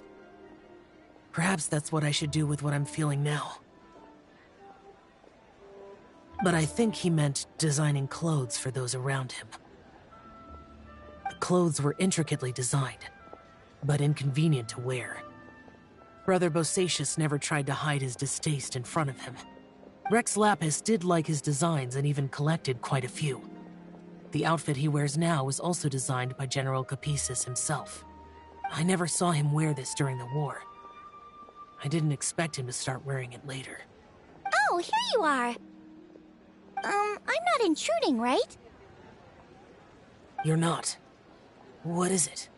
Hu Tao saw that everyone's done eating and asked the staff to bring out the desserts. Paimon got so anxious that you weren't back yet that she scarfed down her dessert without the usual slurping and munching.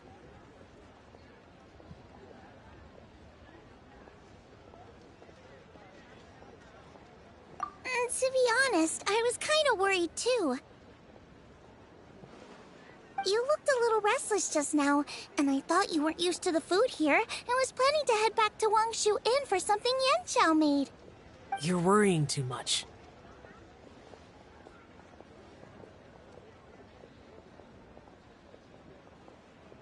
Why would I?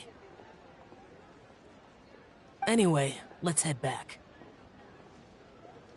Please wait! There's another reason why I came looking for you. Here, take these. I brought them for you. Almond tofu? Yup. Since the Masterful Chef's competition, you could say that Yanxiao and I are not only competitors, but good friends as well. I visit him at Wangshu Inn sometimes to discuss our cooking. I heard him say that the esteemed guest on the roof loves nothing more than a good plate of almond tofu, so I learned a thing or two about the dish from him. I'll be honest, before Hu Tao invited everyone, she secretly came looking for me, told me about the guests she planned to invite, and asked me for some suggestions on what she should order. So I made a few servings of almond tofu for you guys in advance. Take them as a token of gratitude for your support. When I told Guoba that I was making these for you, he started eagerly running around the kitchen and helping a lot too.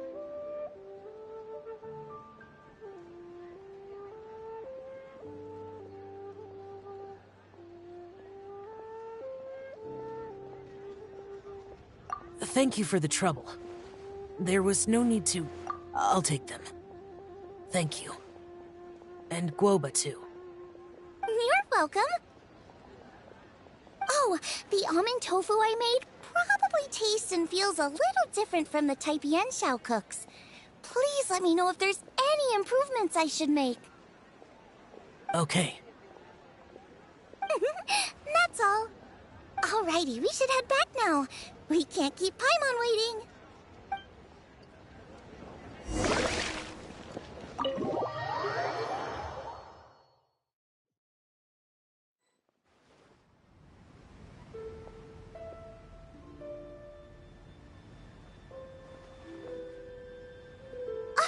You're finally done whispering secrets to each other? So much for promising Paimon you'll be back soon.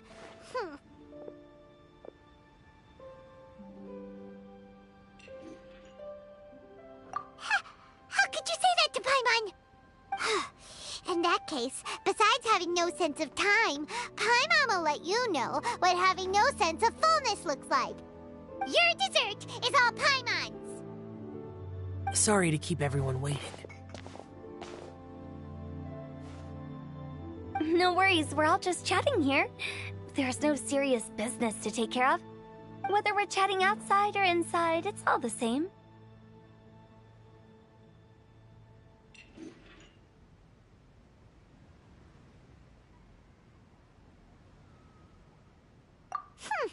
Paimon's too busy eating to talk to you. But even though we're all well acquainted by now, I think this festive gathering deserves something ceremonious. Oh? Is this some local custom? Nope. This is something I made up so that good luck will be on our side, that's all. Spontaneity is the best choice to make here.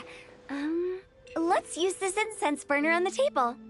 It's been lit for so long now that the incense is running out. I'll leave refilling and lighting the incense to the most distinguished guest among us all. Lighting the incense will signify continuous growth and prosperity in all our endeavors in the new year. I see. Perfect symbolism, as expected of Hu Tao. And speaking of the most distinguished guest here today, I'm sure we all agree that it's Mr. Zhongli. I'm not very familiar with the details of his past deeds, but chatting with him has been a real eye-opener, even for a bard who has traveled all across the world. If knowledge were a form of power, one could even say that you're a wielder of unlimited strength. But when it comes to having a way with words, the notable bard is certainly one cut above the rest. I just happen to have a good memory. It is such an unexceptional skill, yet you made it sound like an unparalleled talent. I am truly impressed. Since we all get to nominate someone...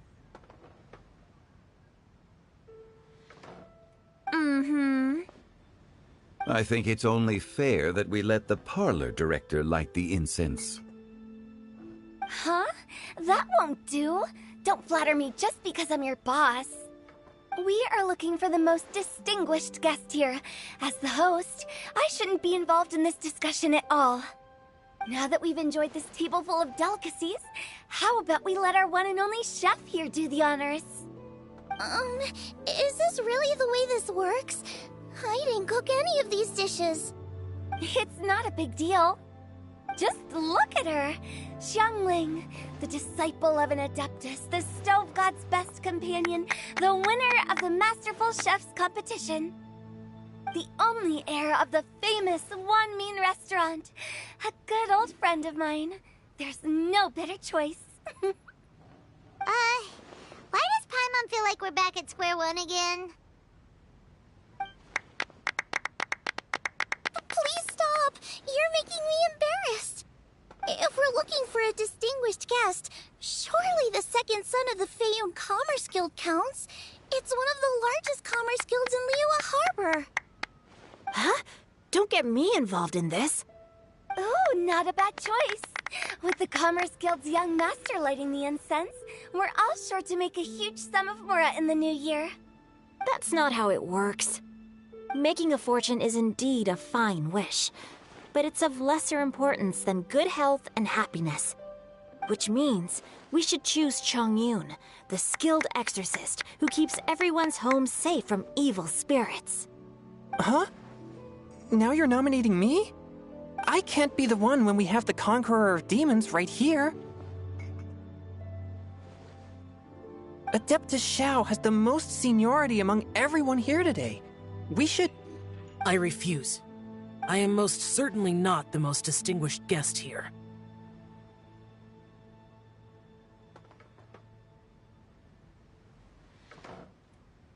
You should all be able to make the right judgment based on your observations.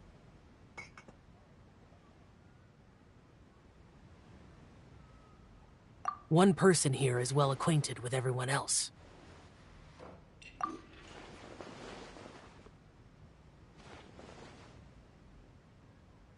Oh, that's right!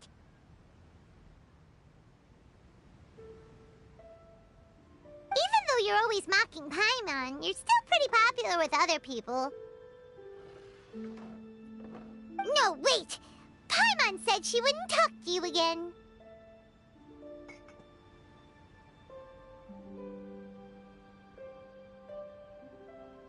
Huh?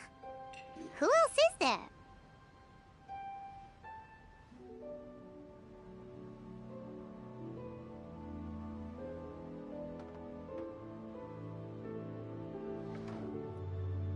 Huh? Huh? Does that mean Paimon's the most distinguished guest? Oh, well, that was unexpected! I agree. Paimon's just the one we need. Without a friend constantly by your side, a long journey would become dreadfully lonesome.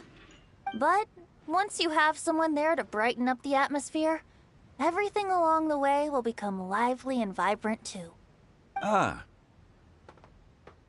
The traveler has traversed many nations and left behind a great deal of fascinating stories. But without Paimon, they would have become quite monotonous. Paimon plays an indispensable role in making your journey a happy and smooth one. You guys, Paimon's not used to being praised like that. Those were genuine compliments, right?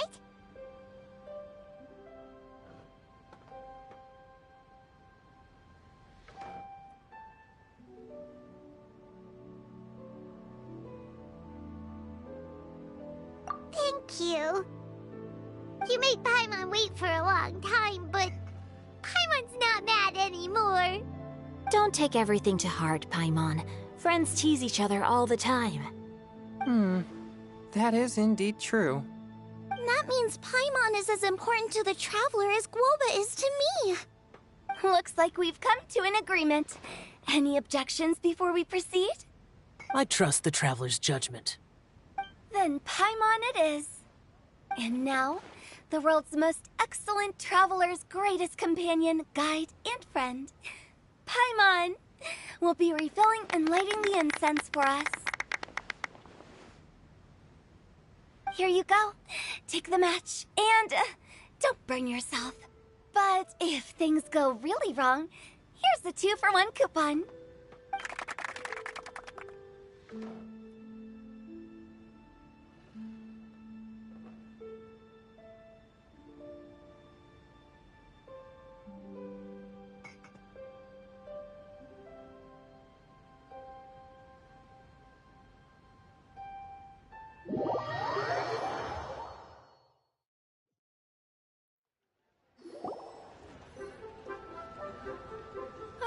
It's getting late. I won't take up any more of your time. You're all free to go as you please.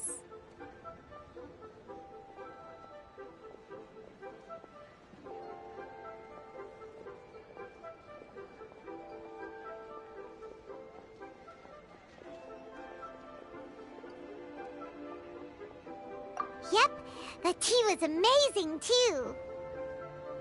You don't have to go all polite on me. Just remember to come when I invite you next time. Let's see. It's dark out, so I'm going to accompany Xiangling, Xingqiu, and Changyun back home. As for the rest of the guests, I'll leave them to our consultant. No need. I'm headed towards the harbor to meet a friend on the ship. There's no need to trouble one such as Mr. Zhongli.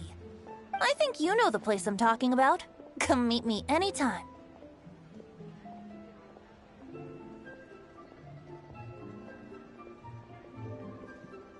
It was great getting to know you all. Let's meet again when the spring breeze begins to blow. Bye! Oh, we should write poetry together sometime. We'll catch you all later then. Don't forget to return to the parlor later. There's something I need you to do. Understood. See you later. Well then. Rex Lapis. Just Zhongli will do. I live as a mortal in Liyue Harbor now. I am just one among many who begin work at sunrise and retire to rest at sundown. If we were to consider status and seniority as Zhongli, I should be respectfully referring to you as Adeptus Shao. Heaven forbid.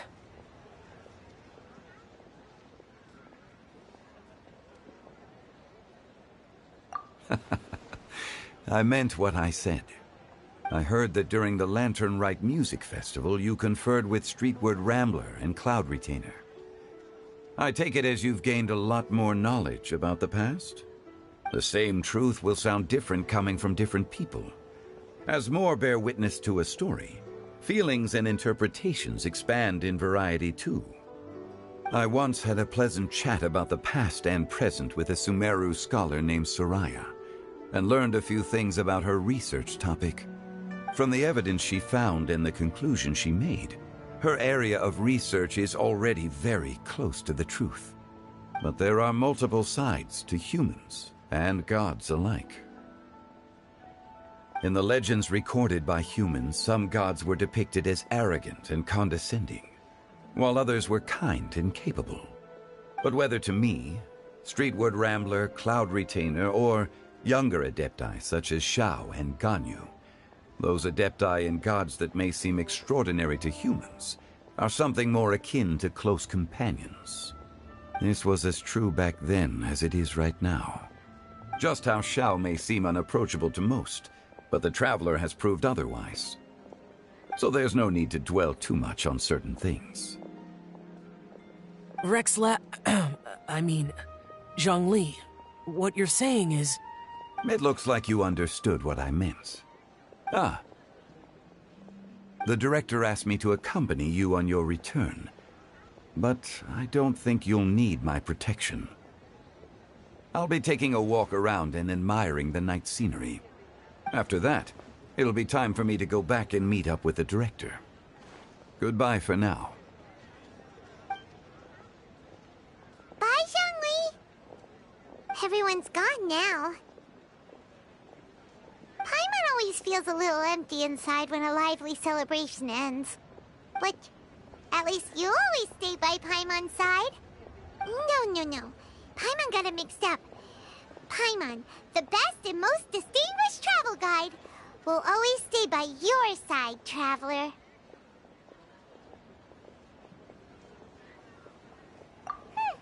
Good that you were aware of that. Shell, is there anything else you want to do? We could take you on a tour of Liyue Harbor. No need. I've stayed here for much longer than I had expected. The city lights are a fine sight, but it's time for me to leave. The events of today occurred so abruptly. I appreciate your kindness. Okay. I'll see you next time then.